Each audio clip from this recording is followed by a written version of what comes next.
Welcome everybody to MogTalk. If you guys have not seen this show before, it's a show based around the Final Fantasy XIV community where we discuss everything from Savage raiding to Chocobo racing. With us today, we have three awesome co-guests. First, you guys have seen him on quite a few times now. You've had mixed reactions. You might think he's a little bit too loud and a little bit too annoying, but he keeps coming on the show. For some reason, he might have some sort of entertainment value here. Mr. Arthars. Arthars, how you doing, buddy? Oh shit, that's me? That's you. Oh, hey guys, what's up, man? What's up? What's up? All right, tell everybody who you are at this real quick. Wow. Come I on. never thought about describing myself actually. Final Fantasy player. Really toxic people that everybody hates on YouTube. Yeah. Hi. Nice to meet you, guys. Oh my god, I'm so excited today. So this is a wonderful show. Right, I just want to say, today's guest has been wonderful. It's an honor for me to be here. Thank you, Frosting, for inviting me. I couldn't sleep, man. I have to sleep early. I dreamt about the show. I was so excited. This is gonna be great, man. Guys, I'm so excited. Oh. I don't know what people talk about. You're so pleasant. You're so pleasant. Oh my god! What a nice guy. Oh my god, Larry, don't say that. You are a nice guy too, man. Really enjoy your stream as well. You guys are so amazing. Hey, Kionu, what's up? Oh my god, that's my anesthetic leader right now. What an honor to raid with him. What a nice guy. Oh, okay, so Arthars, well, calm down, Arthars. Calm down. Okay. You're taking over the conversation here. I'm sorry. You're taking over the conversation here. We gotta slow it down. All right. The next guest we've had on multiple times. Today he lost his webcam, unfortunately. I don't know what happened to it. It just disappeared. But we do have an actual picture of him that we put in place. Mr. Kionu, who's come on the show a few times. How are you doing, buddy? Hey, how's it going? Glad to be here. Always glad to be here. Tell everybody who you are, Kyo. Who am I? I do a lot of World Prog raiding. I've been in the race since Gordius. Member of leadership of Elysium. I get around. I do a lot of statics. Play a lot of video around. You just get around, Kyo. You do a lot of how many statics do you do? I mean, it depends. Like as soon as the content ends, I usually like don't do that static much anymore. But like right now, we're doing just my main static and the one alt right now. Okay. With Arthars. Current world first champion belt holder, by the way, as well. Shortest tier ever. I'm so proud. You did a good job. We got a long tier coming up for you to compete in. It's not gonna be as long as Ultimate Bahamut, though, I don't think. But we'll talk about that. All right, and then finally we have on here, last but definitely not least, Mr. Larry. You've come on multiple times on the show as well. It's always a pleasure to have you on here. I love your shirt. It's very great. Yes, I'm Spider-Man. He's my favorite superhero. Oh, that's sweet. Does like great power comes what? What's that for? Big power comes with big responsibility. Oh, I think it's something like that. You're like everybody's favorite child. Larry, tell everybody who you are, dude. Hi, I'm Larry. I make dumb videos and I stream. And I tweet memes. During live letters. Yes. Oh, jeez. How many? Just out of curiosity, what's your favorite meme of this live letter that you tweeted out? I don't want to say one of my tweets. Oh, okay. That you support it. Which one did you support the most? There was a lot of really good ones about the app. The app. I'm excited to talk about the app. That's actually going to be closer to the end of the show.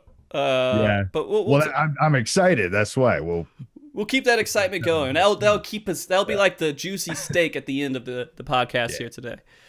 All right, well, guys, everybody, thank you very much for tuning in. I plan to have a pretty good show here, talking and discussing everything that we heard yesterday.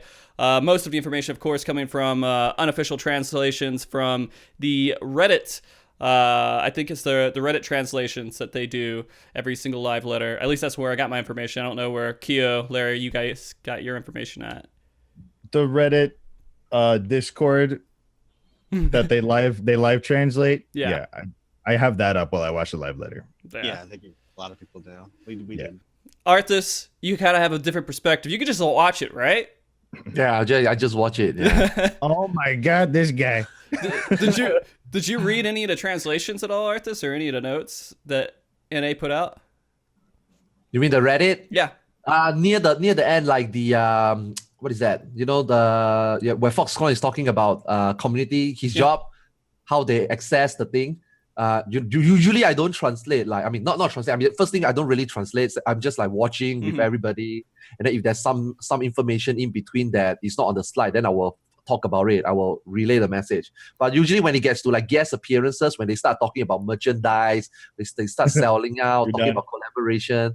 Yeah, I usually just like don't really listen. Okay, I was curious. I still listen, but I don't really like, you know, say it out loud. So usually I will like, actually until today, then people tell me about this Reddit Discord.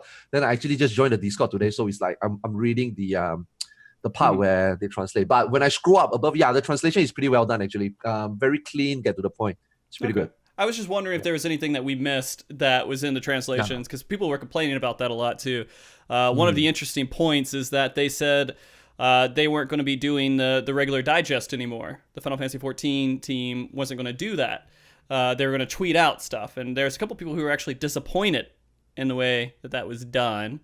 What do you mean the digest? Like the live letter reading? Yeah. I mean the patch reading? Like the community team will go out and they'll put out a digest in English for everything. Yeah. An official one. Yeah. Oh wait, they don't do that anymore? I think they're stopping. Every question they post a new they do it on the forum. Yeah. Wait, they don't do that anymore? I don't think they're doing that anymore. I think what they did this time was just did some tweets, like important points and everything else. So that was kind of curious, and I wonder how that's gonna. There's a lot of negative feedback. It was a Reddit post that I read. It was a lot of negative feedback I saw on that, but there's always tons of negative feedback from every Reddit post. May I, sir? Yes, Arthars, please go ahead. Thank you for raising your hand. To be really honest, the official so-called digest on the official forum hasn't been really super on point. If you compare that to say what Marco did or what I see today on the Reddit translation, those were way more accurate. I mean, the digest is number one, delayed. Number two, it's not very. Sometimes it's not exactly what Yoshida says. Like, you know, like I said, they mainly just go through like the points. They just cover the main points. But let's just say a little bit of tidbits where, you know, some Yoshida thoughts here and there. It wasn't in those digests. So actually, if you were to just, you know, join the Reddit Discord or go to Reddit and see those translated, those are actually way more accurate, to be honest. I gotta turn off my notifications. Holy crap! It's playing notifications now. I thought that was already turned off. Sorry for everybody who heard that. But yeah, no. I agree. Like, for instance, like in a live letter, like let's say, like in the part 2s where they talk about job changes, you know, like the community will translate those in bigger detail versus like on the forum one, it wouldn't be in such big detail for like a job change or something, for instance. Okay. I never really read the forum one at all. So yeah, because it's late. So, yeah. That's exactly what it is. And so like it's always after the fact, and they can only talk about what they already officially said they could talk about in release. We will always get more information from an unofficial translation anyways. And so it's not like we're losing anything. It's just there's nothing. They're not putting an official English side out to it, because there's always going to be a quicker person who's doing it within the community. I don't know. If they said they're going to be putting tweets out, I think that'll be good.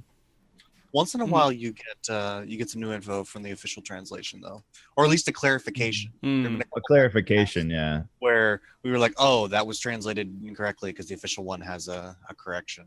Right. But it's rare. We usually check it just to make sure nowadays.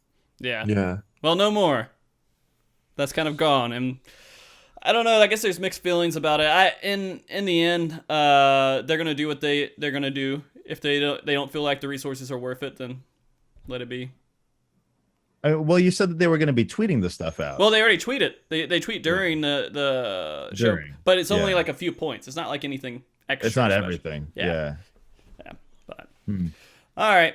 So I wanted to go over that because I was thinking about that. It's not even in the notes here. I'm already going off the rails, dudes. We're going crazy.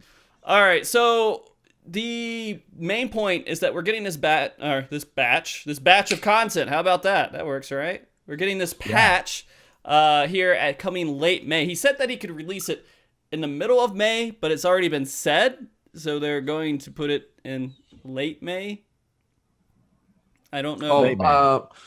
I mean, he did say a little bit. I'm not sure whether this is in the Reddit translation. He did, yeah, like you said, he did say that it actually could be middle May, but since now it's already been said and announced late May, but he said expect it to be very close to middle May.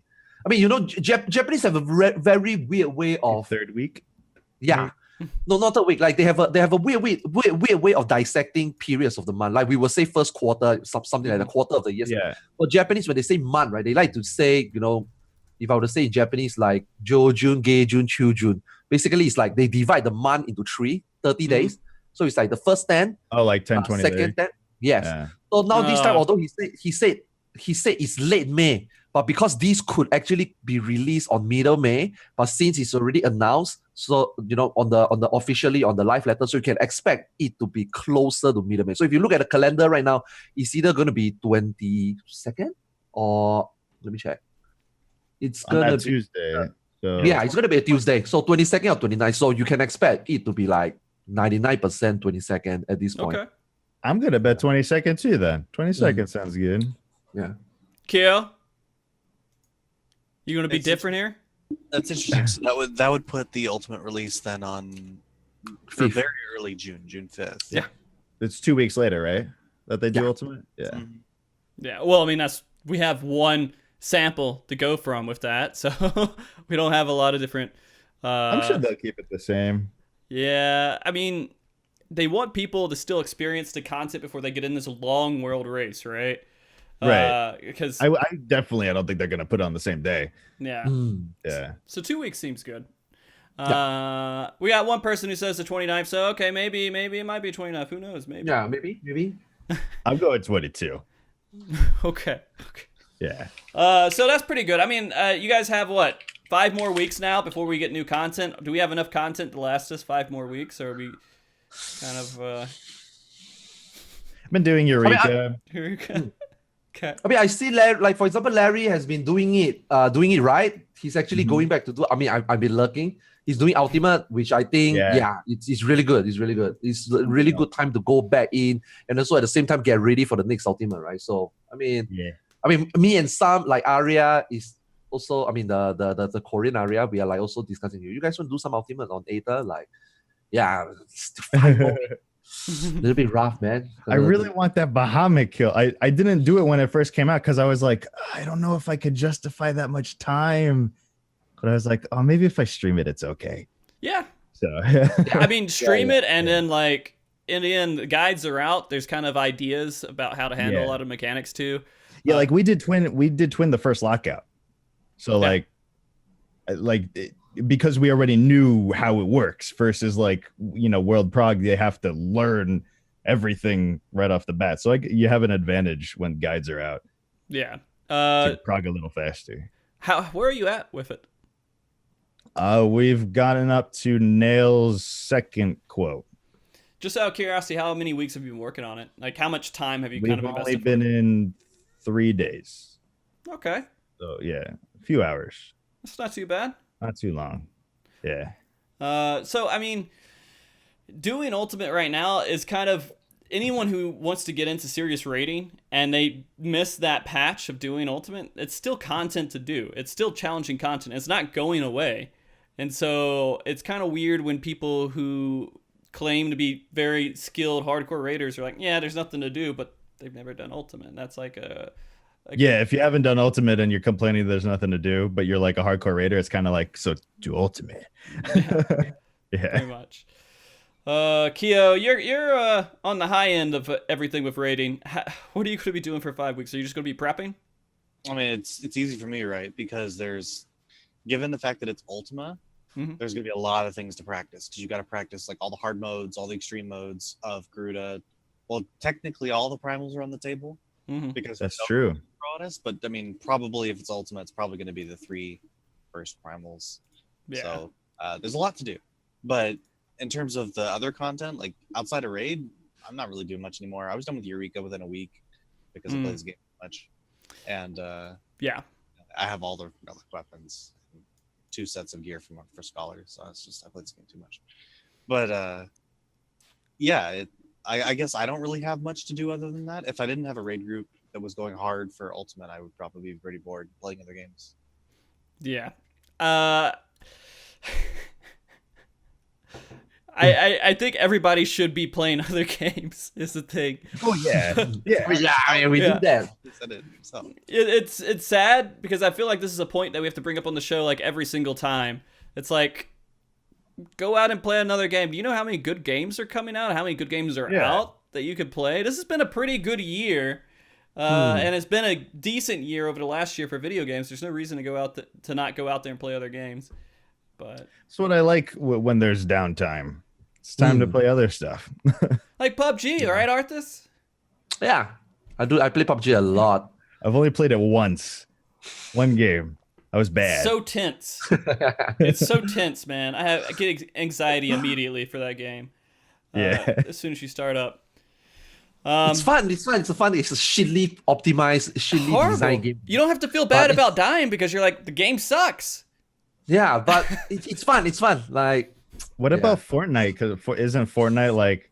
I haven't tried that at all, but I saw that is like bigger now. Yeah, it's big because is it better optimized. It's more optimized, but the feel, man, the feel. It's too arcadey.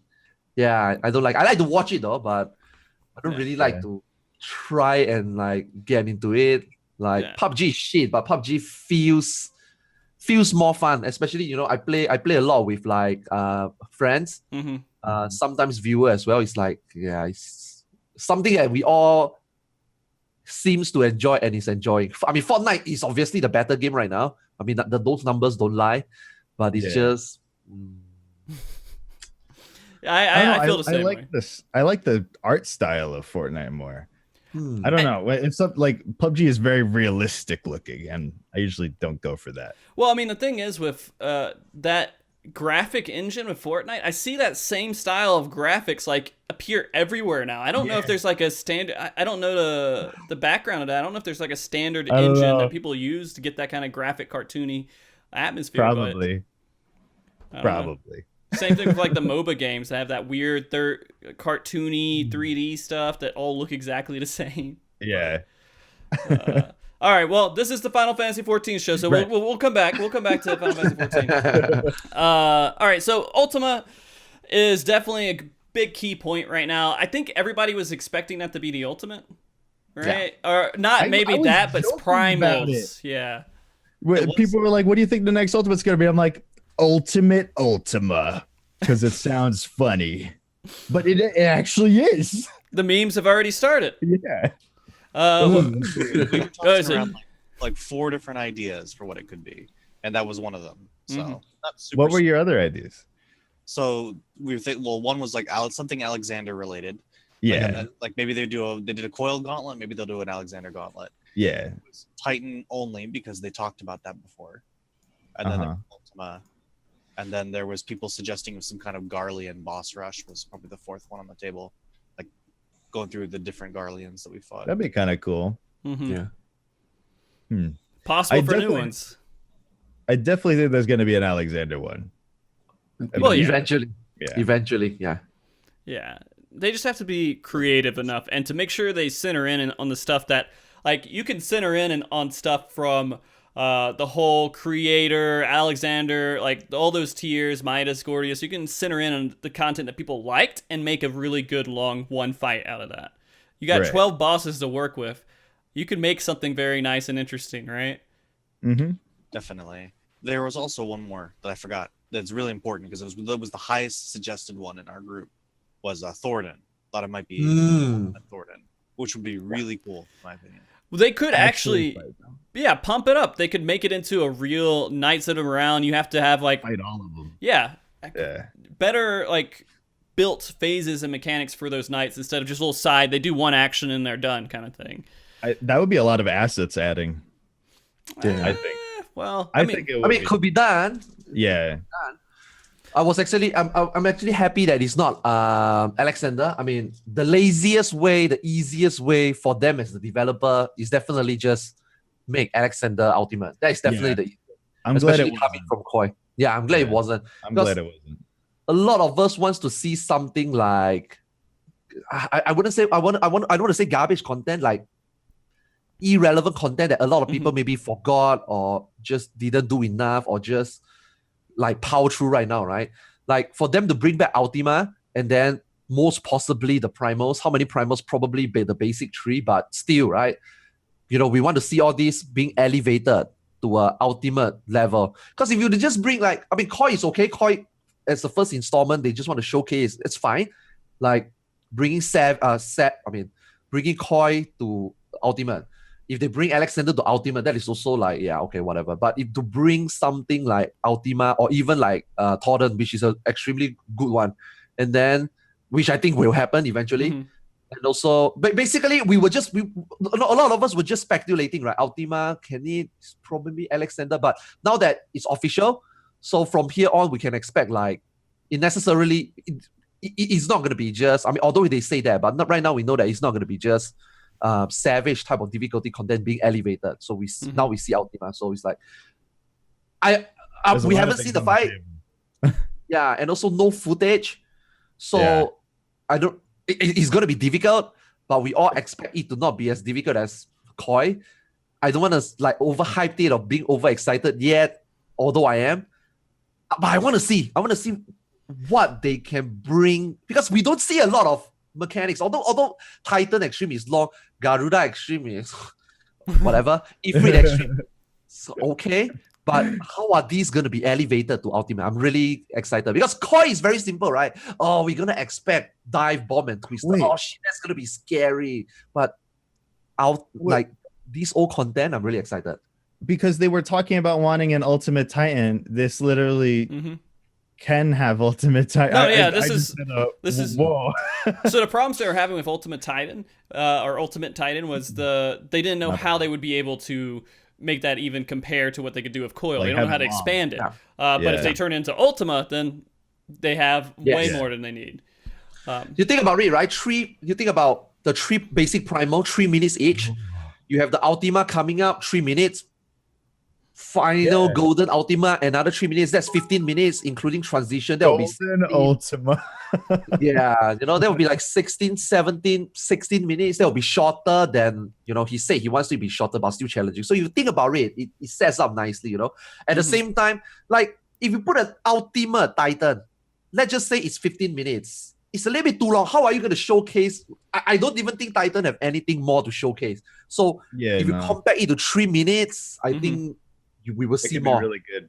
I mean, we could put Xeno on the task, and I'm sure he could create something. But other than that, no.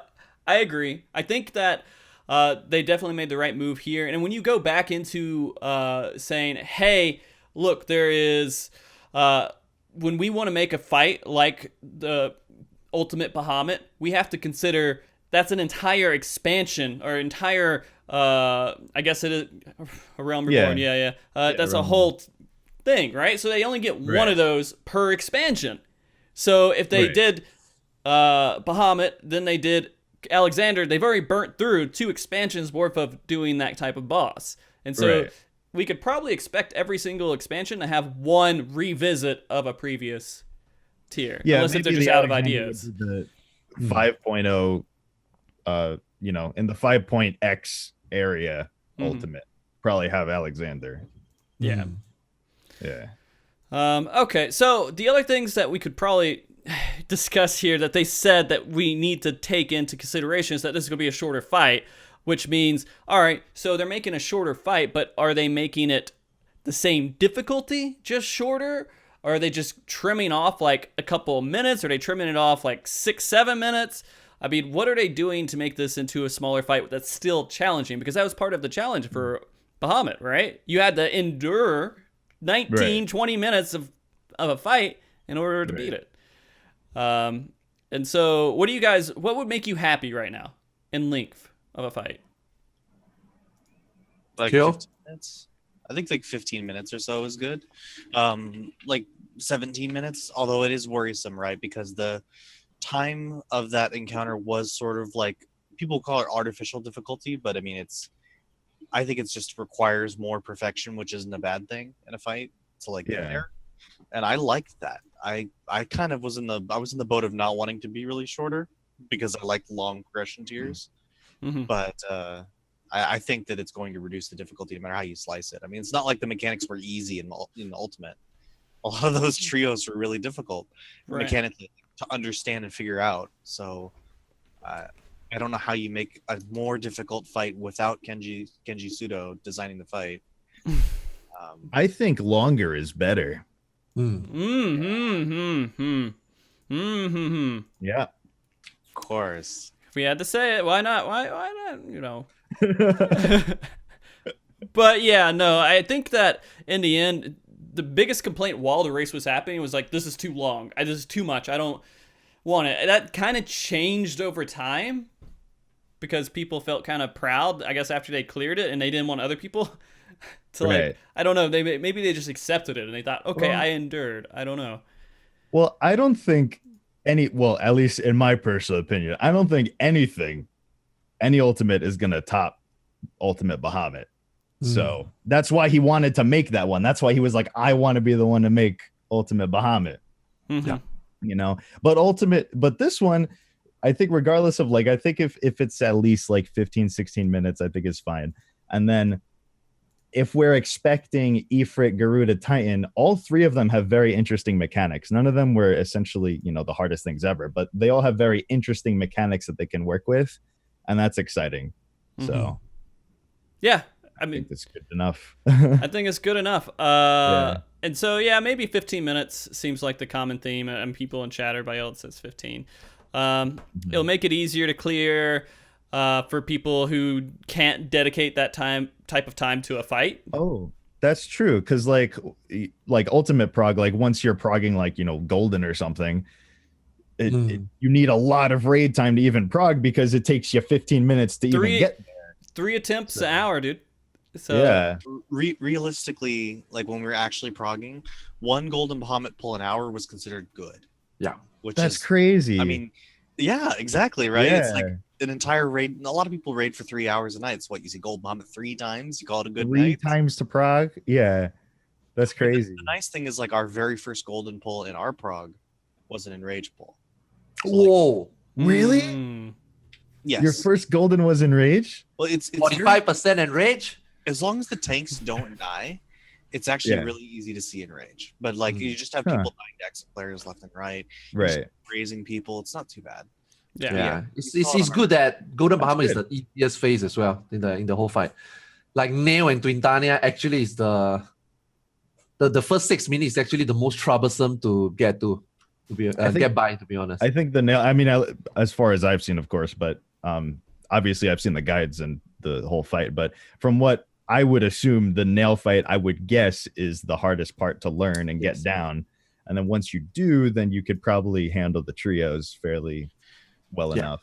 Nail's probably the hardest execution-wise too. Right. Yeah. Like not just learning it. It's quite the dance.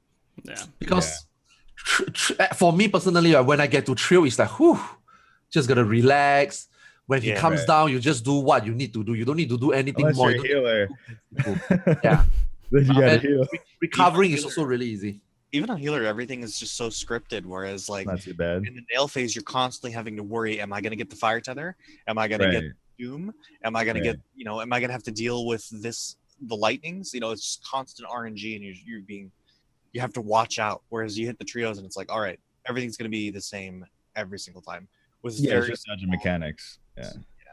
Do you guys actually remember how long the trio is? Because I feel that, right, if they were to keep on the intensity like Twintania and Nail, and then like, you know, cut the trio type of so like immediately we fight Ifrit, immediately we fight Garuda, immediately we fight Titan, immediately we fight Ultima, immediately Ultima and Rage, we fight the whatever, you know, at the moment let's just call it Golden Ultima phase. Like although no, the trio is I think it's longer than 3. 7 minutes total. Yeah. For all the trios.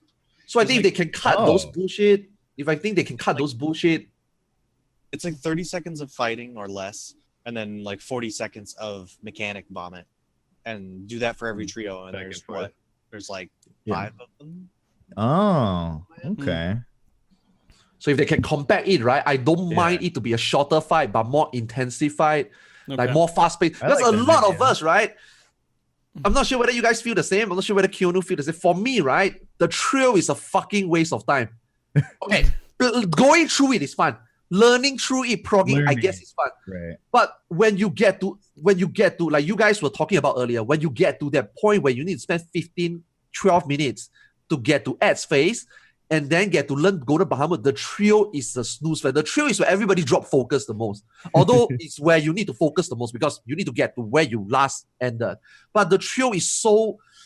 After you go through Nail, especially, the trio is actually... Okay, let's not make a mistake. Like, I feel that the intensity drop. It's still fun mechanic to do though. But if this time they would have cut that shorter, that phase shorter, like you guys were assessing 6-7 minutes because of the transition, cut it shorter. Let us fight 1-3 minutes phase continuously, more intensive. I would say 15 minutes, 5 phases. It's actually will be perfect. I don't see it to be exactly easier, but because you cut the bullshit, right? Like, I am at Grand Octet Prog. Now I have to go through the first 5 trio. You know, now it's like, okay, now we got to phase 4, the 12 minute, the 9th minute to 12 minute phase. But immediately we fight it. Immediately mechanics coming. Immediately we have to do DPS for doing mechanics. I feel that even though he claims that difficulty will still be difficult just because of this, right? You know, shaving off unnecessary time. I think we'll make, I don't want to say easier. Let's just say clear times. Like I expect Wolfers to clear faster than 11 days. I expect most of the static that we took 1 or 2 months to clear would clear in a month maximum, maybe. I don't know. That's how I feel. If the fight is shorter, it's going to take a week. I think the fight's going to take a week. That's my prediction right now. Within a week. But I mean, so you guys think that the difficulty should be raised up if they're going to cut the time shorter? I mean, like more mechanics to deal with, more just like the twin and nail phase, like that kind of intensity, like Arthars was saying. Yeah. Okay. Yeah.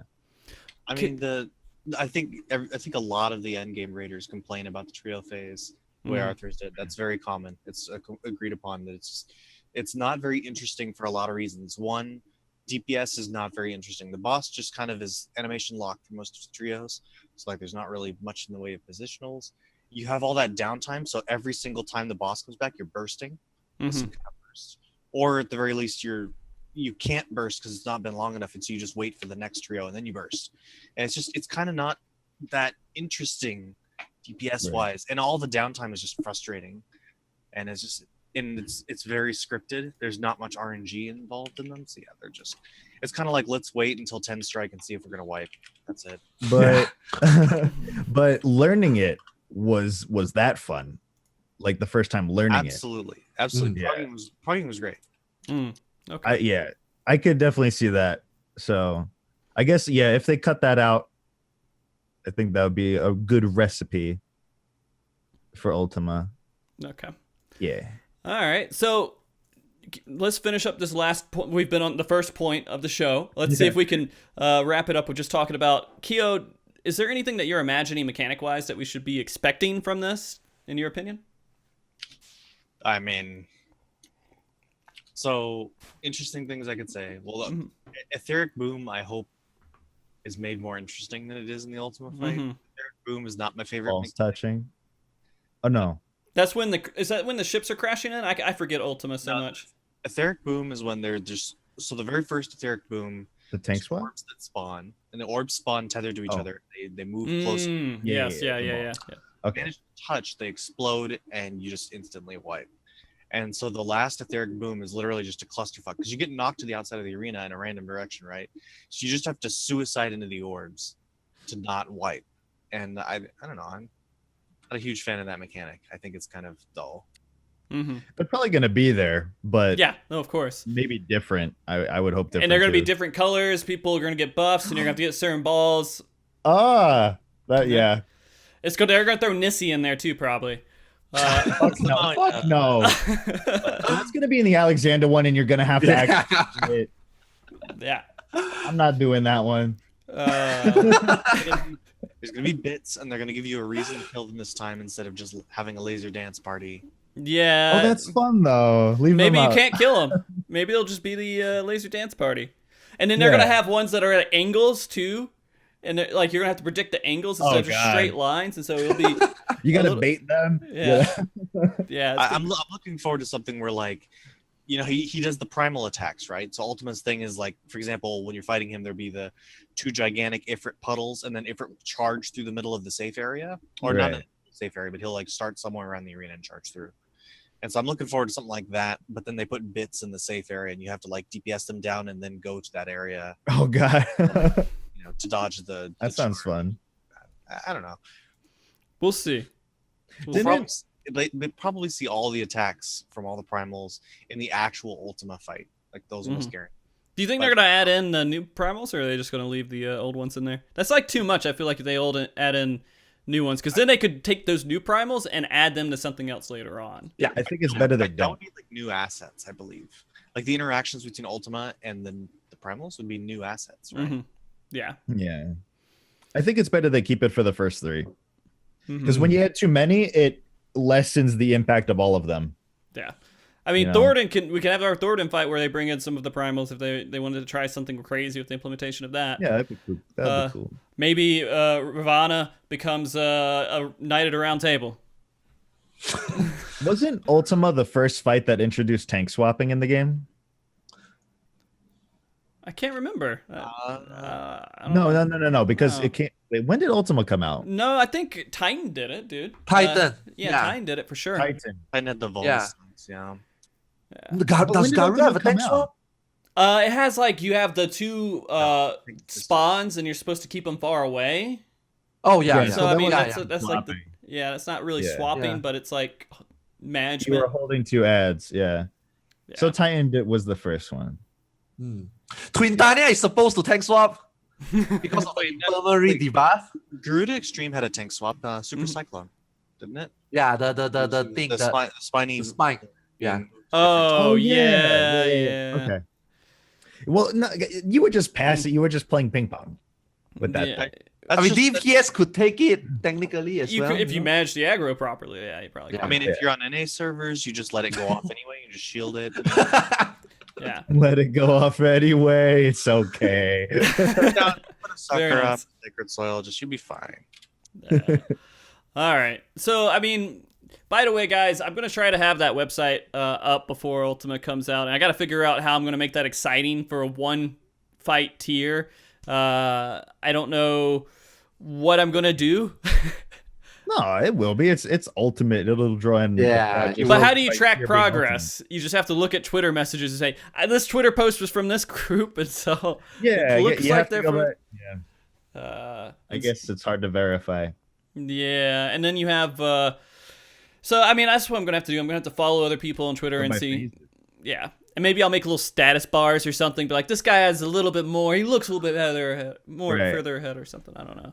Makeup phases. You can do it by the phases. Like this guy, these people are up to Garuda phase right now. These people are up to Titan phase right now. Blah blah blah blah blah. Yeah. But we'll see. We'll figure it out. I plan to also have like a plethora of like streams that are streaming it up on the site too, like links to them, and just so people who want to watch the fight should be able to. Yo, can I chip in like how I feel about the ultimate? Sure. I'm wondering one thing, right? Landslide has to be there. It's iconic. Yeah. Landslide has to be there. So 2 things come to my mind. What is the platform going to be? Is it going to be just like you get landslide out to the wall, die and rest? Or is it going to be you get landslide and you fall? And if it is fall, will ultimate, be consistent with the current system where if you fall, your body will go back up and let you rest? Oh, you mean you're gone if you fall? Yes. Because I'm wondering, right? If it's just landslide you to the wall, okay, just rest, right? But if you die, right? And if they don't let you able to rest, they just let your corpse be below the arena. Ooh. Dude, that could be... Oh, I wish they would bring it back, but I can't. I wish they would? Yeah. I can't see it happening. Can you say that 3 minutes into the fight? 3 minutes, whatever. I think that's 11 good. minutes. 11 minutes into the fight. You are doing such a wonderful. You are going to proc 1 dragoon. Don't one dragoon in the middle of his jump. 1 dragoon, drop below, and then come be rest. Yep. I can't see them doing it. I can't. Please. It would be nice though. It would add that hardcore element to it that would make it more challenging. But I can't see Square Enix saying, "All right, well, we'll bring it back old school here." You know, because I think they consider that a quality of life change. They don't consider that like a difficulty change. They consider that like a quality, because the same thing with like cooldowns. What if maybe your cooldowns didn't reset? Oh no, that would be hell. That would make Ultimate Prog way longer. Yeah. And so I can't imagine that they would. Maybe they would. I mean, I would like to see it. I think everybody who wants a challenging fight would like to see it, but I don't think Square Enix would do it. What if there's a phase where you have to get landslide down? Because there's something down there you have to kill. That would be good. So you don't die when you get knocked off. Yeah, you take heavy damage. Multiple platforms. You could have like you're on a small platform, and then you have like other platforms around you can jump along and stuff. Want that? His ads. Oh, the time part is going to be very fun. Yeah. Oh, this is definitely going to be. Everybody's looking for it. Yeah.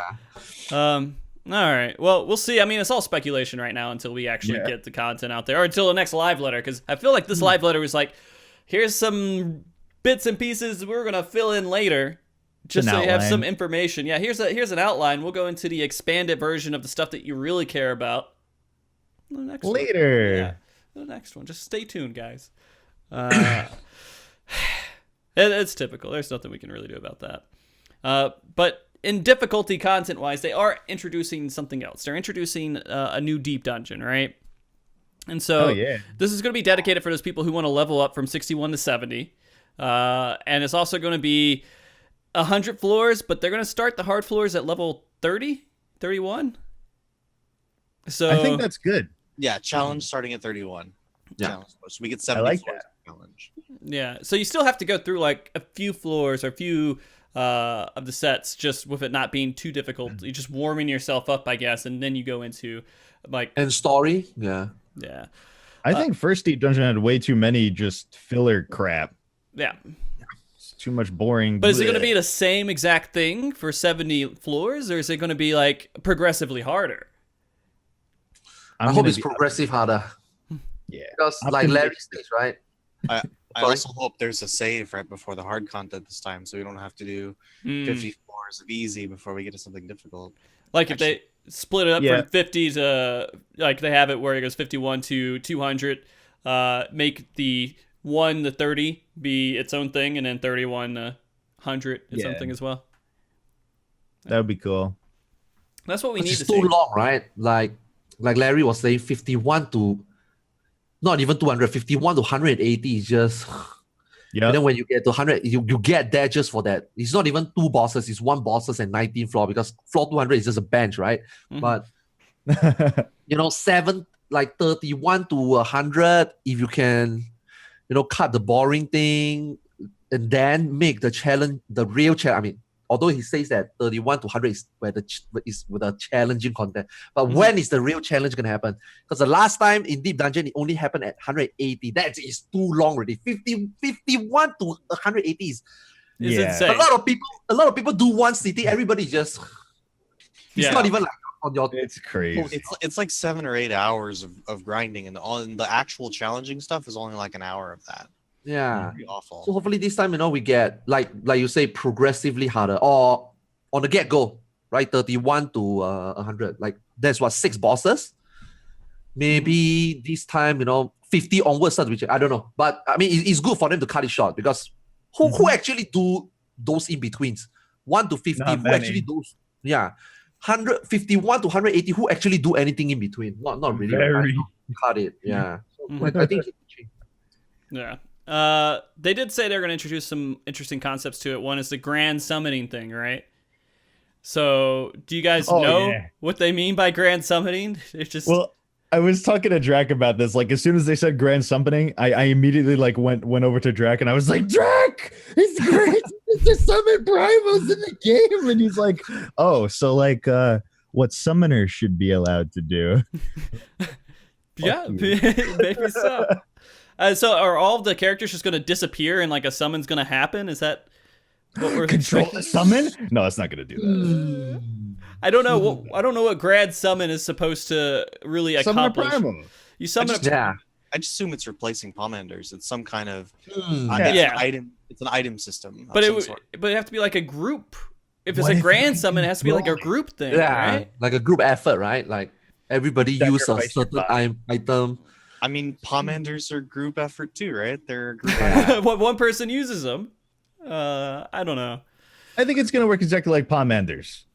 That would be disappointing because they don't have to throw in Grand Summoning, just throw in Palmanders. Because what's the Angel Lady or like any of the other ones that you have in Deep Dungeon? Are those technically Grand Summons, just not called Grand Summons? No, because they're not primals, Frosty. They're not huge and awesome and big. All right. So what happened if the 4 of you summon, then the 4 of you become the primal? One person will control the movement. Yeah. Yeah. That would be fun. Gundam One person pilot. to control the weapon skill to use. Yeah.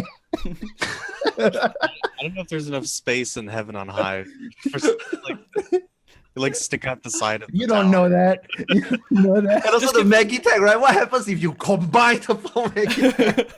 Oh, we could all become the like in Alexander, we could all be the robots and we combine and become brute justice. Why not? Grand Summon Brute Justice. That's what we got. Magitex, which they're introducing as well. All right. Yeah. I mean, what do you think about that though? Like we're adding in these elements that aren't character skill. They're just like fun elements. They did that with Rival Wings. And they seem to be encouraging doing that more for this deep dungeon. Is that a good thing? Is it just refreshing or is it I like it. Yeah. Actually, did Rival Wings before. Now you talk about it. The grand summoning might just be like that, you know? You become... Yes. Yeah. Yes. I think it's okay. Kyo, what's your thoughts and opinions, dude? Maybe. Maybe. Maybe. I think it might make it interesting to a certain point. I think you guys are right, though. It's just going to turn out to be another Palmander, just a different version of it. And they're like, we're just going to make it more cool things. We're going to throw more little cool things they can click on when they're in there. It's not going to be, I don't know. I wish I could have my Magitech and have it the entire time, right? You're just going through until it dies. Then you're just done. Yeah. Not like a timer. Like it could get damaged. And if you damage it, then you're done. Yeah. like in Rival Wings, you become like a cruise chaser and you have it until you die or you run out of energy. Yeah. Yeah. All right. I want that. Kyo does not care at all. Wait, what? You're so silent. You're just like, meh. I mean, I don't know. The grand summoning thing, they were way too vague about it, so it's really hard to say anything. I'm just excited for hard format content, man. They do a really good job. The Palace of the Dead 200 climb was really fun. The first like dozen times I did it, you know, the time commitment be damned. It was a blast every time. Mm-hmm. Going through and being actually scared in 4-man content. So that's probably my favorite thing right now. Like I was so excited about the new the new deep dungeon that it was just like, I mean, that's coming first, and then we're gonna have like 2 weeks to ultimate. So this is the real thing I'm excited about. Is deep dungeon. Honestly, for me too. I mean, I'm not gonna be able to do like super prog on ultimate anyways. So, but I'm really excited for this new Jenga tower, and I'm actually really surprised that they're doing this and Eureka. Yeah, in the like, same new zone, Eureka. Okay, we'll talk about Eureka later. Like it makes the odd patches so much better. That right now suddenly the even patches savage. Now you have Primal, 24-man. You have a deep dungeon. Yeah, of course, deep dungeon. Odd patches are awesome. Yeah, and then 2 weeks later you get ultimate. After you pro ultimate for say 1 month, where you know people's schedule just die down a little bit, but you will still proc. But other times of the day you can do Eureka now. 4.35, and then after that the savage comes in. Like, dude, it's I never expect or thought about, because back in 3.0 the odd patches is just they were lame. I don't even play the game during odd patches. Now it's like I actually have things to look forward to in all the patches. Like today's live letter was so great, so much excitement, so much stuff. Well, so it's much very good exciting. It's kind of cool because you have this like, hey, no one's on. I need to do something. I want to do something new and interesting. You have Eureka.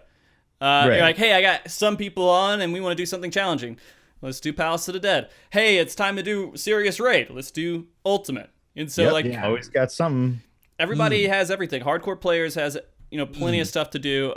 When they're by themselves, they have Eureka, and then they always have something to kind of feed off of until it's all beaten and destroyed, which might not be immediate. This stuff should last at least like a month or two, right? Yeah. I mean, 24 men, 2 hours. 24 Primal, men. one pool. Yeah. People still do Palace of the Dead, so Yeah. this deep dungeon's gonna have a lot of replayability. Eureka is gonna have a lot. I'm still doing Eureka. I mean, not as much as I did when it first came out because I kind of grinded to it in a few days, but yeah.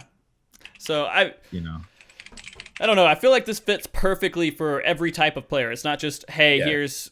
I mean, if you're casual, then you have a lot of time to do Eureka, and you have a lot of time to get a couple guys together and do Palace of the Dead. You don't have to do the ultimate content. Unless you want that to be your focus, and you can get together and make that your focus. But I feel like it's going to make everybody happy in the long run. And with the new 24-man, I'm going to be honest. Like when I get into a 24-man, it's one time. It's literally one time. I did 2 times. I just did 2 weeks. And when Ultimate comes out, I just stopped doing. Same for the new dungeon. I actually like I'm actually starting to root for what they were saying, right? Slashing off one dungeon, developing one dungeon in the odd patches, introduce more ways to cap, more content, more fun stuff that they can create with those development time, right? So far, it does seem justified, It paid off. We got a lot of extra stuff. Well, I mean, when you think about dungeons, are you excited? You're like, hey, let's get a group together and do a dungeon.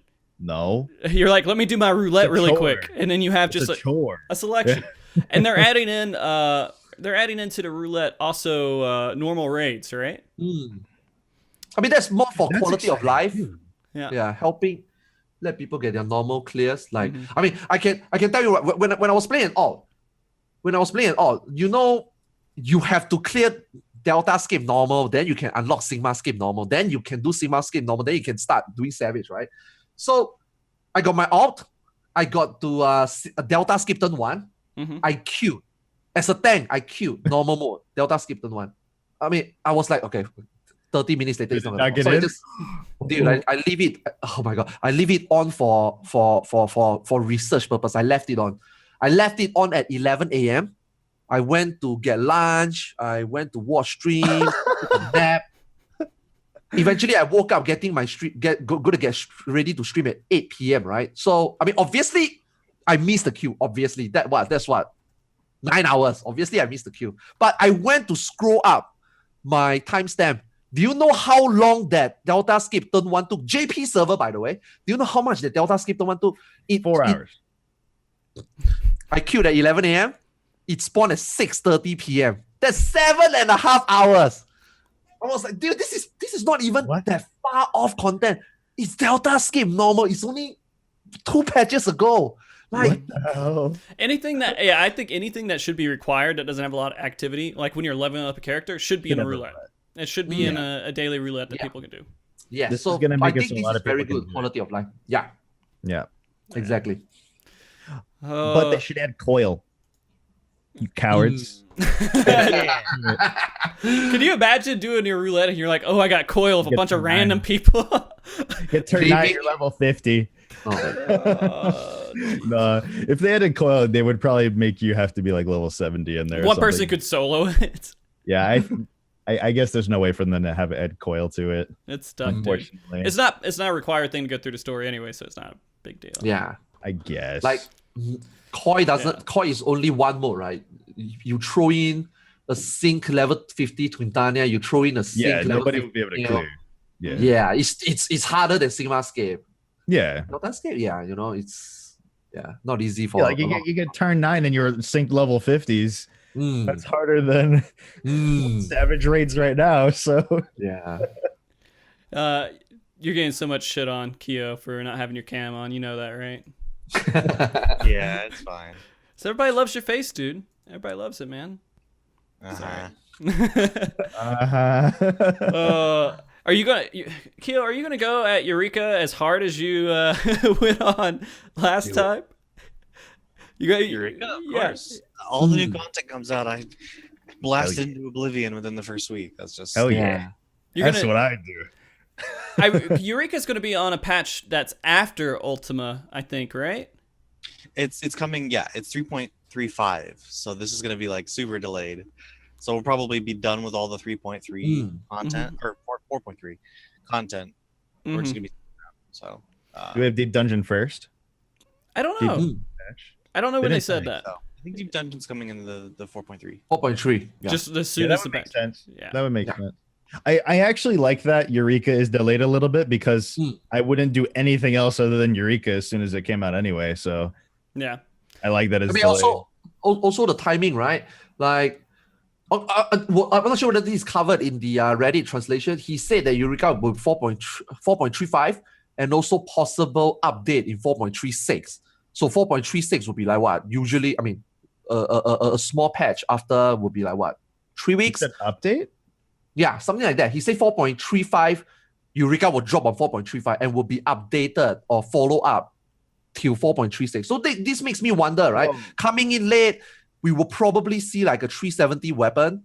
And then after that, just as 4.3 is going to win off and go into 4.4, right? Maybe the last 1 month before 4.4, we will get like the best weapons, like all relic, like how relic always eventually become. So he talked through it very quickly, but I managed to caught him saying that he's like, yeah, Eureka drop in 4.35 will be updated till 4.36. I'm like, okay, makes sense. You know, it let you grind your 370s. I mean, I'm not sure about armor. We don't have a pass.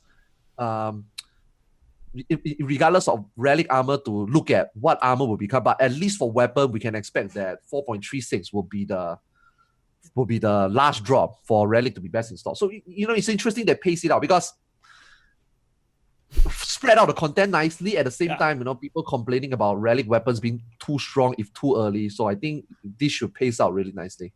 Isn't relic weapons usually best in slot on the odd patches near the end? Near the very end. Always near the very, very end. Yeah.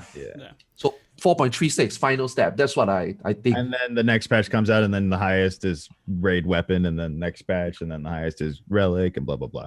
Are we getting a weapon from Deep Dungeon too? Probably just it's probably just like on par with like a primal weapon. Yeah? Probably. I mean, we got a weapon from Deep Dungeon before, right? So maybe. Yeah. But it's going to be primal level, yeah. It was a primal level weapon that time. Okay, so not really that important, just another way to get a cheap weapon. Well, Deep Dungeon's probably going to be a good way to XP from 61 to 70. Yeah. Oh, yeah. You'll see people going in and leveling in Palace of the Dead to 60 and getting a weapon from that for their main job. And then 61 to 70, they grind through the new Deep Dungeon and they get a new weapon.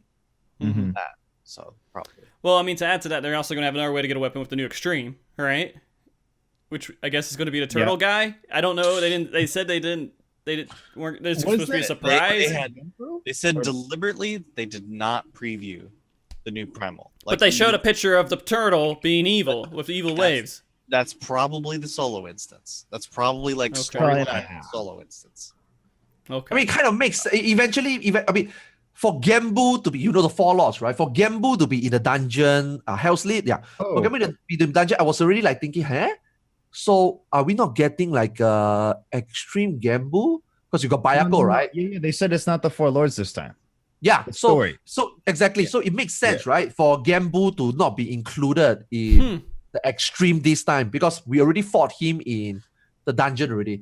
But that means that we still got 3 primals. We still got 3 slots for 3 primals. So initially we thought that Gambu will make a return, and then at some point Seiryu and Suzaku will come back in, right? Then they will make the 4 lords, right? But now today they say that it will not be involved in the 4 lords. They can't tell us because it will be tied directly to the story, which will conclude the Doma episode, whatever the Doma series. Okay. So now it makes sense. Kind of make I took after the live letter, I digest a little bit. It makes sense that Gambu won't be included. So this time it will be a story type primal, and then maybe the next two 4.4 and 4.5 will be where Suzaku and Seiryu comes back. So kind of makes sense. Okay. So maybe we're looking at just a Magitech or something, just something with the story. Like what could they throw in with the story? Laha Brea. You think he's gonna come back? Yes, Shinryu, the return of Shinryu. Because Laha Brea was in Nidhogg's eyeball or something. from the Thornton thing. He was in Nidhogg's eyeball. And Nidhogg's eyeball, the spoilers, right? First we're past. It's Dude, just do it. Spoiler. We're fine. Fine? This is a spoiler cast. Every cast that we do here is spoiler cast, Okay. except for like right after a patch. But, Okay, so just fair warning, this is a Stormblood 4.0 spoiler. So Nidhogg's eyeballs used to summon Shinryu. Mm-hmm. La Habrea is in that eyeball. And Okay. then Xenos summoned Shinryu and he fused with him. So now, and he died. So now La Habrea has a new vessel, Xenos. Yeah, Xenos, yeah. Extreme fight. It feel weird. I mean, it's good for them to bring Xenos back because people like that character, but it seems like we're going to be overdoing it if we bring him back. Overdoing Xenos? No. Yeah, I think so. I don't know. It has to be someone, I guess, that we care about too. We don't want just some random.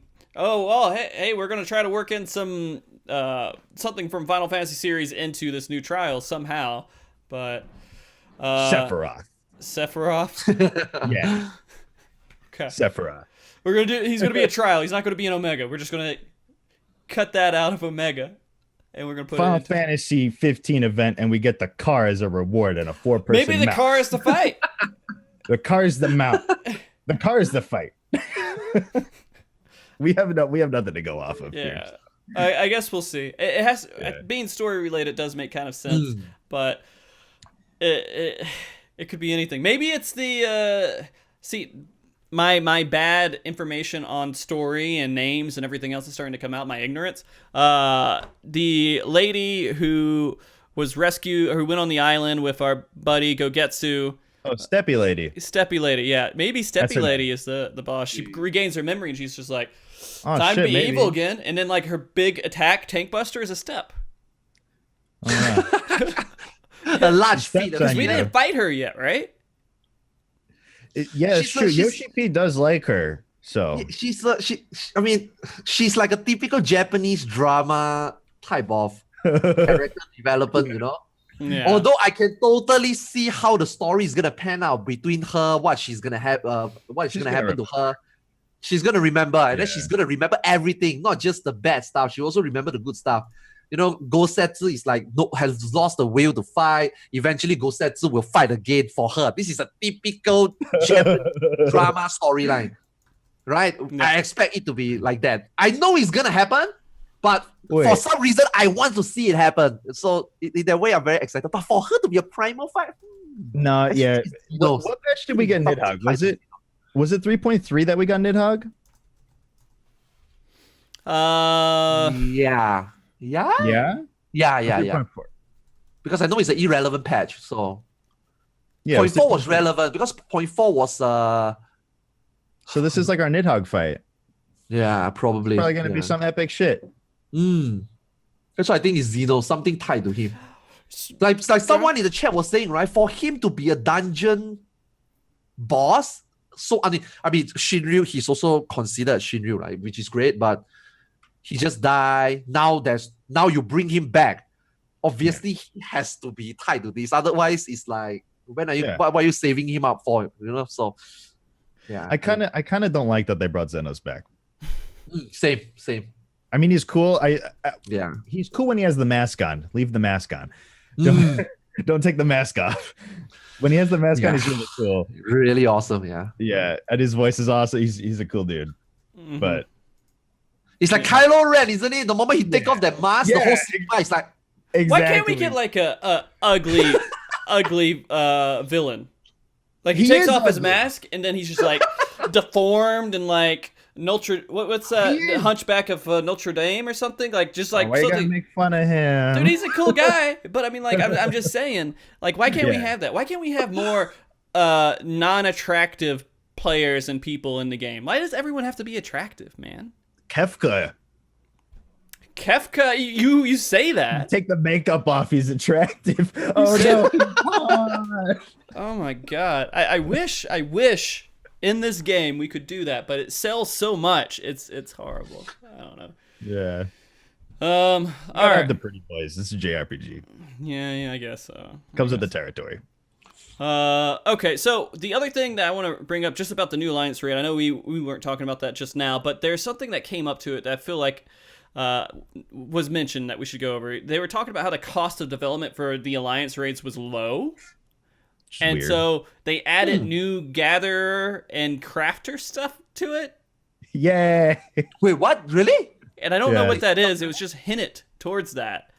Yeah, something about a gatherer-focused side quest of some sort. For 24 man? Or gatherer-crafter-focused side quest. I For know. the 20... Are they going to put trees that you can cut down inside the 24 man and people are just going to run off to the side and cut down the Oh, trees? hell yeah. Oh, hell yeah. Did we not Stop pulling the boss, guys. I gotta go cut this tree over here. Did we not learn that from Diadem? I don't I don't know. I didn't get anything. Yeah, it would be cool. Yeah, a gatherer raid. If we could just sit there and say, everybody queue up, get on your gatherer, and we're just going to go in there. And you have to defeat bosses by just playing the mini games from Gold Saucer to do the gathering. I don't have crafters level. Yeah? I don't want to be excluded from content. Oh, yeah, that's right. That's right. If you're excluded from content, it shouldn't exist. Yeah, that's not okay. If you don't have the ability to do it, it should not be in the game. Yeah, I can't do it, Yoshi P. Take it out. The other thing they're changing with that is they're making all the loot greed only, which I don't know how that really helps anyone except for like people who are ahead. Like people who already have gear, they're great. They're gonna do fine. But people who need gear, you fucked. No, but It's gonna be the worst thing ever. but it's still once a week though. It's not like you can greet every single thing. It's still once a week though, and I actually think that it would help making people actually go in as their main job, properly gear for the 24 man, rather than say half-ass minimum level wants to go in and roll, say a healer gear. So now, as a tank, okay, I mean, he also addressed that, okay, you know, being not enough tanks for the queue sometimes doesn't facilitate fast queues, right? Because people want, you know, people who are main tanks are easy to gear. They acknowledge that, right? People would, and you can only have one tank. It doesn't make sense for that one tank to be like, I want to go in as a tank for fast queue, but I can't roll on anything. I rather sit there on my sub-S DPS job, geared. But I want to get a piece of gear as an upgrade for my own. So now I think if they make it grid, I mean, it's obviously going to be 1 week only. People can actually use their main job. Doesn't need to worry about, I might not be able to get this. But at the same time, now you have to fight against 8 other people who also probably want that piece of gear. I think there's more pros than cons. Like, it's better, but we have heard so much story, right? People enraging bots, people doing shit DPS, heal people who don't know how to play those jobs coming in just to want to roll healer gear. So I think this will eliminate. You're getting that. too excited, Arthars. I gotta slow you down. Really? Oh, okay. Well, that's a good. One of the only things that makes the 24-man even remotely exciting after the first time you do it is what is like True. looking over the loot drops and hoping that your thing drops and like, hey, every boss, there might be something interesting that I want. Yeah. I mean, that's still the case. There might be something interesting that I want, but now I gotta fight people for it, man. It's gonna take longer to Yeah. get your gear. Yeah. Well, I think a lot of people will just use the token system. They'll get their one run a week, and they'll collect tokens, and they'll just buy their set at the end. They're not gonna even gear drops. I mean, you don't need any gear from, to be honest with you, it's just another way to get gear. It's not required by any way to get geared up. There's Unless so the many glamour other thing. ways. Yeah. Glamour! Eureka. Oh my goodness, the most important thing to the entire fucking game. Glamour. Yeah. Let's have like a giant section where we just talk about glamour and discuss all the different things. Yeah, Frosty. And why this matters. Glamour's the reason I do ultimate. It's for the weapon. It's shiny. You're right. Probably never gonna get it, but I want it.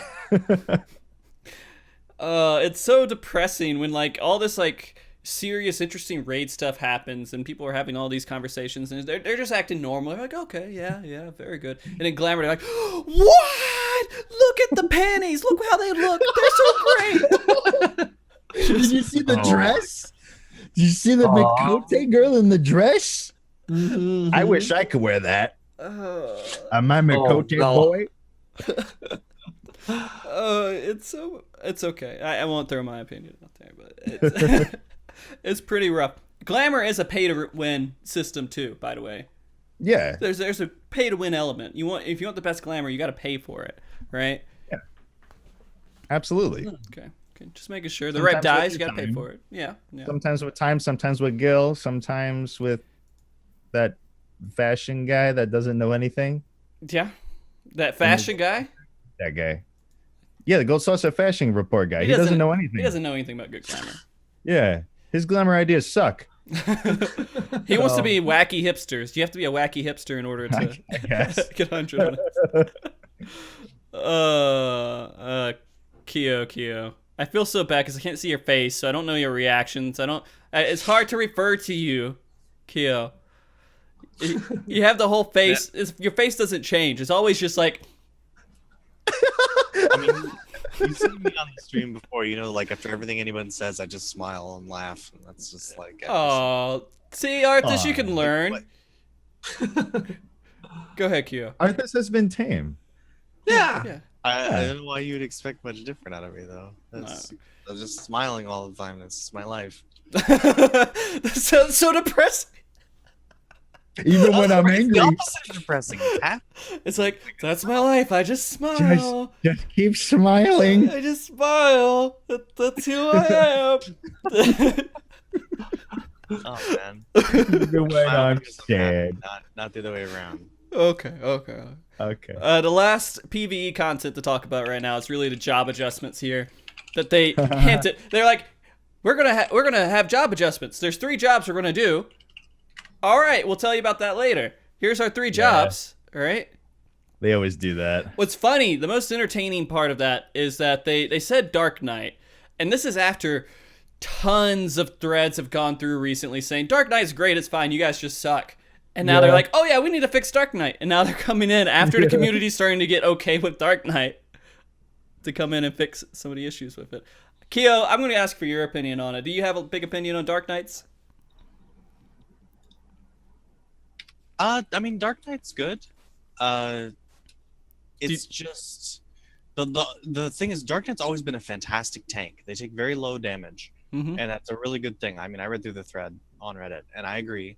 The Dark Knight's in a pretty good spot right now. The problem has just always been their party utility. I mean, you just can't undervalue Shake It Off or Divine Veil. They're both amazing tools for progression rating. And that's not to mention the other AoE like stuff that Paladin does. Like Paladin is kind of in a league of its own. It's a god. It's fine. Yeah. Paladin is tank god. Dark Knight is not bad when it comes to like Dark Knight's specialty was they basically neuter all the tank busters. Tank busters just don't exist when you have a Dark Knight, especially if they're off tank. It's like you get the cooldowns and then you get a shield, and so it's just the tank. If there's if there was a heavy tank buster fight, we would always consider Dark Knight. But if the tank busters were like they always are and they're spread out enough that you can cool down all of them with tank swaps, it's kind of like what's the point? Right. I would rather have raid mitigation. So that said, I mean, if this is a big change, they could overbalance. They could overbuff Dark Knight very easily, and they become meta. So that'll be a horrible day. Oh, they could overbuff it. That's true. That's what they do, right? That's what we can kind of expect sometimes. It really wouldn't take much to overbuff it. Like You're right. like people underestimate what a thin line some of these job balances are on. Like the Astro change also has me thinking like, yeah, what's the Astro change? There an Astro change. Why? So who knows? I thought Astro's fine. I mean, Astro is clunky as hell right now. Yeah. If you've actually played Astro, I thought that was the mechanic. I thought that's what Astros do. They're just clunky, right? That's just what they are. Clunky. I mean, clunky like you have to clip your GCDs so much. Yeah. It's awful. It's Fine. actually if you actually go into PvP on Astro, you can actually feel what it like could be like, where they have basically red mages dual. They basically have red mages dual cast in PvP. Really? They do benefic and then the instant cast, and it's like, oh, I can weave. It's great. That's cool. It doesn't actually work on everything. It's just benefic. So you think it just needs to be fluid? It just needs to be more fluid. Yeah. So more instants would make the job feel a lot better without affecting its balance too much. I don't know, pun intended. But if they actually give it buffs, We can't say fucking balance when we talk about Astros anymore. Like that's just a thing, right? Give it some balance. Give some. Uh, Yeah, I don't Buff think Astro, balance buff changes, balance, right? I hate when like certain things just completely overtake like a word that's just a common word, and you just every time you see it, like, I just created a pun unintentionally. It's hilarious. Like, come on, it's okay. I'm talking here. I'm just trying to talk. I'm not trying to. I have to be clever. I have to say different things now. Back to the Dark Knight really quick. What do you guys think if they gave it like a raid shield thing, just like Paladin and War have? Like, I think that'd be boring. Would that be too much and boring and crap? And I mean, I think like it would. if they gave it a different identity instead of homogenizing it. Yeah. But But they have to be creative enough to figure What that would out. they do? Maybe an AOE regen? I don't know. They give everyone blood boil. They do more. They take. I don't know. There's gotta Blood boil. It's got to be edgy. No. Yeah, it has to be Gotta edgy. It has to be like really. Bring Scourge back. Bring what? Scourge. Scourge. Scourge. I think it's Scourge, yeah. Scourge. Ah, I see Scourge. I don't know, man. I just feel okay.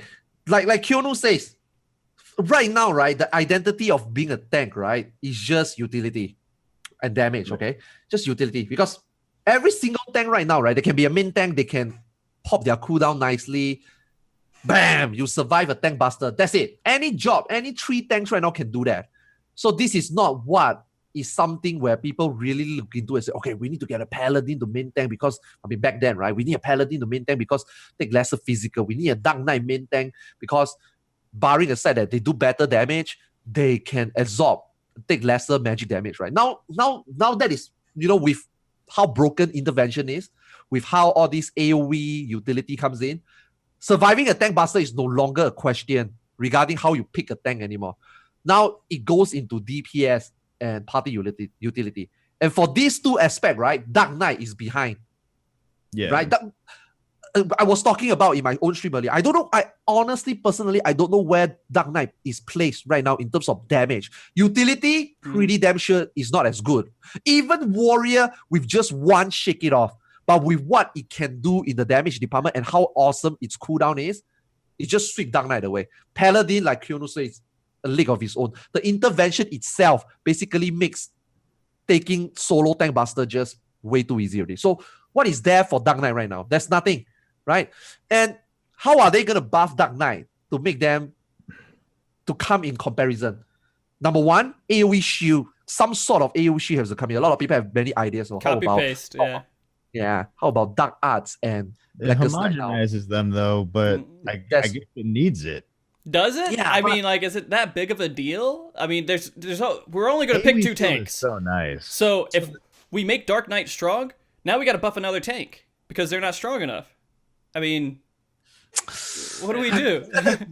Dark Knight had this identity before as being the DPS tank. Back in Gordius, one of the things about Dark Knight that set it above Paladin, more so than just like people talk about the Dark Mind and stuff. But no, the thing that made Dark Knight a step above Paladin was the damage it dealt. It did a lot of damage.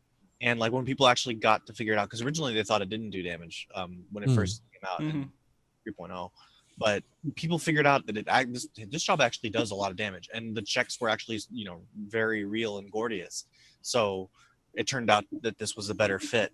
And that's where it got its identity, is this sort of damage tank that also had a lot of magical mitigation that would just happen to be really useful. And a lot of tiers, magic mitigation has been very surprisingly useful. And blocks weren't. But they brought blocks back so that now Paladin's got the defensive utility, but they didn't give Dark Knight its damage back. So I wonder if Dark Knight had a little more damage, if it would regain that identity as the DPS tank. And then that would create this real question in Prague. Do you go for safety or do you go for damage?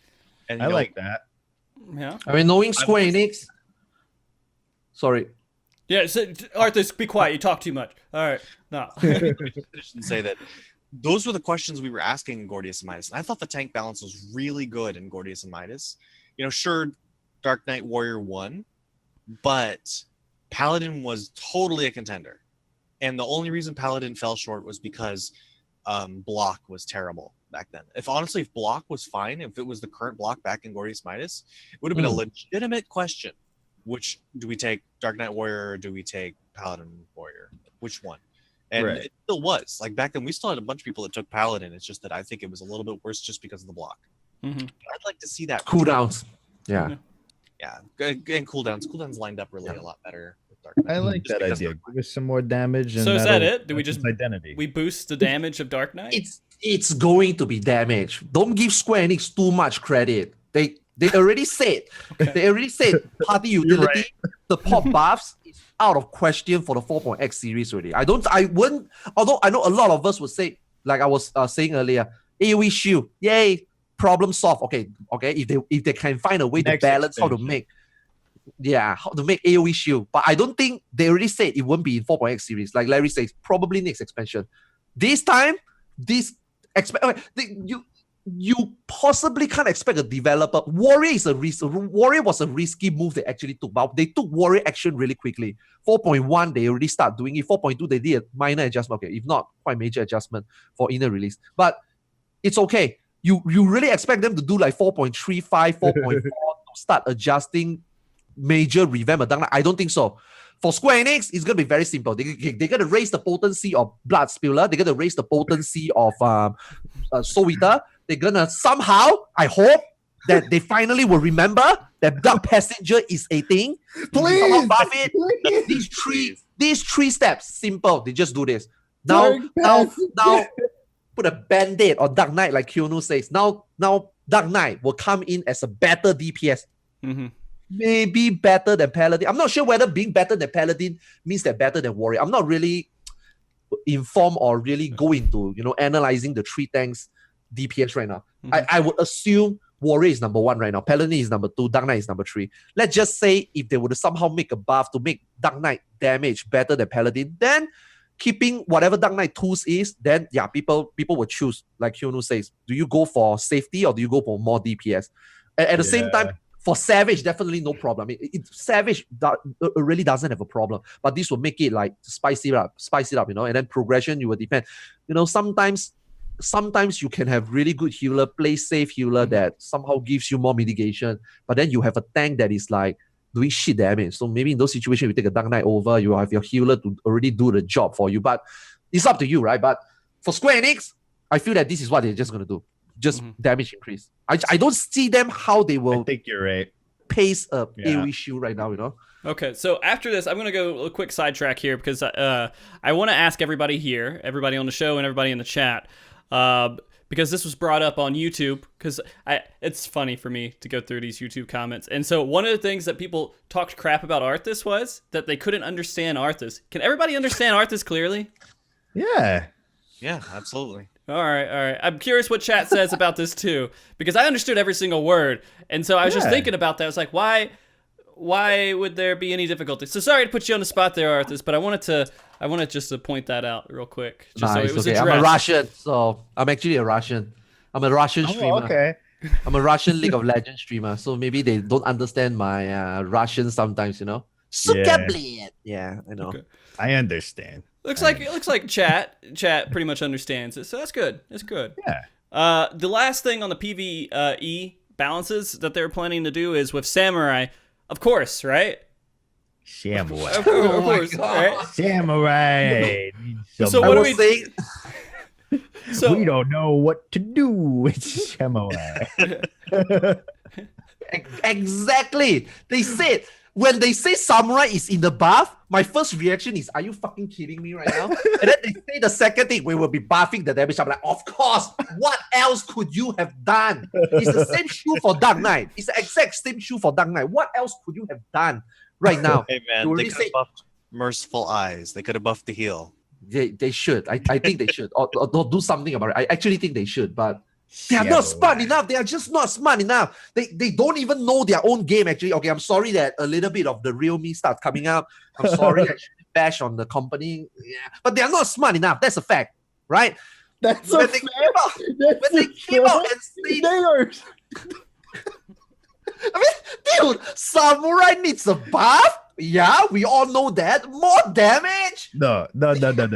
While we were arguing over Samurai, Square Enix was over in their offices studying the blade. Okay, they know exactly what they are gonna do with Samurai.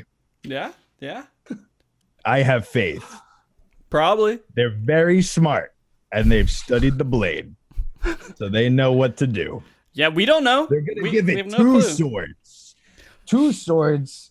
They're gonna Samurai. add it. They're gonna add in that little roulette thing with the swords on the side of the belt, like Xenos, right? Have 3 swords. Yeah, 1 for each sticker. they got it. Give Samurai Shadewalker. We're just take that away from Ninja. Give it to Samurai. Done. Thanks. Yeah, Take I'm it away from so Ninja. sad. Give it to Sam. Yeah. I am so sad Ninja isn't part of the discussion still. I hope it's just like right now they are just addressing those that they feel like yeah. Someone in chat was saying because Mong was Ninja needs more damage. Needs more damage. Ninja right now is in the group not because they are in the group because they are exceptionally their utility are exceptionally great, right? But as long as someone else can like Kionu says earlier, somebody can tip that little bit of balance into just one utility. Somebody can get something that doesn't need to be similar, but somebody can get that one utility that somehow change the balance, right? Ninja is out. Just like that. The damage is just Ninja's solo damage is just it's not bad. I know. I have that Ninja appreciation scene. I really feel sorry for ninjas right now. I feel like we are in there because we are like somebody to look upon to like, can you do this? Can you do that? I want you to do this. Ninja, where's my chicken attack? Where's my trick? Where's my LB? That's a really good point. That you go into any party finder.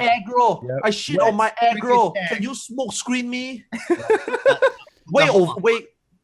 This fits the discussion we were having before, because Ninja. The only thing it gives that other jobs don't is Shadewalker Smokescreen. Enmity's because Trick Attack ultimately is just damage. Like, sure, it's a unique form of damage. It spreads to everyone else, but it's still just damage. So if you remove, we were talking about Dark Knight buffs. What if Dark Knight gets enough damage buff that their opening Enmity combo and then their starting threat combo is enough that Shadewalker's not really needed? Combined with the opener Dark Knight and Shirks. You don't need, maybe you don't need Ninja anymore for Shade. By Ninja. Why? What's the compelling art? Like, Ninja could easily get phased out by something like that. Yes. They haven't done it yet. So very fine line. Ninja is on a very fine line right now. It used to be great. I think Ninja is the most balanced during 3.0. I feel like now, Ninja is balanced. It's balanced in its own way. It's not balanced in a way of what it can provide to a good group. It's balanced in a way, if you're a good player or bad player. If you're a bad ninja, you're horrible for your team. You put trick attacks in random spots. You don't do any shade. You don't do anything else. Yes. It's so easy to be a bad ninja. And so that's kind of their balance. It's like if you suck as a player, then you... Too much, man. It's way too much. They look at balance for regular content. They don't balance at the higher end. I think at regular content, people suck, dude. Yeah, that's true. Black mages suck too. Yeah. When you don't know what you're doing. And they made a point to note that, people thought that maybe we were going to talk about Black Mage, but no, we're Black Mages. We're going to leave it. I think Black Mage is fine, but... Yeah, Black Mage is okay. Yeah, Black Mage is fine. Black Mage buffs needs to be something that has to do with what the other two casters is bringing to the scene right now. For proc, the rest. If you're just talking about normal content, that one rest, let's face it, even if you're a summoner, even if you're a raid mage, let's just say I'm talking about normal content. Let's not talk about proc. Proc is obviously different. Let's just say talk about normal content, talk about primals, talk about the early savage. You shouldn't be required to rest as a caster. Your main job is DPS. So bringing that rest question out and say, wow, Black Mage is bad because no rest, doesn't really fit into a normal daily things that you just do for fun, for semi-challenge, mid-core, casual. So Black Mage is fine for that. But if we talk about proc, that's a whole issue, right? But coming back to Samurai, I feel that an average player right now who plays Samurai, I actually wouldn't mind a normal average player that I do not know of filling in the DPS slot in the party finder or come into raid finder or join my group, help, whatever it is, I actually wouldn't mind a random unknown samurai, because samurai median damage for even the average place is pretty good. Yeah. You get damage. Yeah, it's pretty good. So why do Square... Now, it brings the question, right? They always do this buff to cater, like you said, for the middle tier range of people. Does samurai really need that damage buff? It's so weird. And then they don't do for Blammy. Blammy, understandable, doesn't need it. But they buff samurai, and then they never think about ninja, because I can tell you right now, like you said, an average ninja is shit. The difference is huge. The average monk and the average samurai actually on passer still looks okay. An average ninja is just bad. I'm actually surprised they didn't. It's not just an average ninja too. It's like an average group. Because I mean, their buffs work with the group, right? And so if like a tank is in like tank stance the entire time, what's the point for ninja? Right. Yeah, true. So, true. Yeah, well, I'm not gonna lie, Arthars. When you're tanking for our team, and I like, aside from the opening Shadewalker and Smokescreen, I'm looking at the enmity bars and going, you don't need any of my tools. The whole fight, you're not gonna need any of my tools because you got such an enemy. Hey, Kionu, I appreciate you, man. Don't say that, man. I appreciate you. You have done nice LB. I've seen your trick attack being really nice with my inner release. Yeah, I appreciate that, man. Really nice, really cool. Well, I mean, don't say that. We've heard Arthas talk about that ninja, but when he talks about you, he's like, that ninja. I don't know that that's necessarily play as much as it is Shirk is overpowered, but yeah. Nah. The line, man, the line is really thin. Like Kionu plays ninja. Sometimes me and Kionu will joke about, how now Kionu, now you transit to ninja, how do you feel? Do you feel like you're being overworked? Satisfying though. I mean, happy, not satisfying. Satisfying is later. Happy though that every group needs you. Happy that ninja is needed every group. But personally, when you play a ninja, the personal satisfaction is not there. You work so much, and you only see that little benefit. You literally see that. Everybody's just demanding everything of you. Oh man, you feel so bad when you mess up your trick. Just like on any other job, you mess up your DP. Yeah. It feels bad. But you mess up your trick, and suddenly everyone's asking, "Where's the trick?" But you know what needs to happen? I know, and I do it. ACT can fix ninja. ACT can fix ninja. You know how? They put a little meter in there that just says, hey, look, this extra damage from your party was caused because of your trick attack. This extra damage from here, this is all because of your abilities here. Ninja would be 10 times better because you'd see visually, look how much extra damage this ninja's bringing in a little bar. Yeah. So add that the developers don't need it. On the parser, yeah, for sure. Give me that damage. ACT can fix ninjas, guys. We don't have to work. We don't have to ask Square Enix. In that case, show Summoner's Ifrit Radiant Shield. You know, that thing that I don't ever push or ever think about, but it happens. Yeah.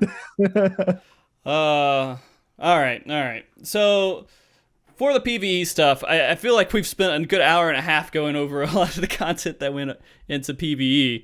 There is one interesting thing that has been talked about. I don't know if anyone has an opinion on it, but the companion app, was also another mention there. This thing they've been talking about for a while. Square Enix has been kind of going over that. It has some nice utilities, right? We're kind of excited for it. We got chat. We got out of game chat. That's the only thing I care about, to be honest with you. And everybody can use that. That's what I wanted. So we don't have to use these stupid little other side programs to talk with our dedicated 8-man group. That's kind of different, but yeah, Discord. I mean, we have other ways to communicate, but if we had something dedicated to the game, maybe it's a little bit better.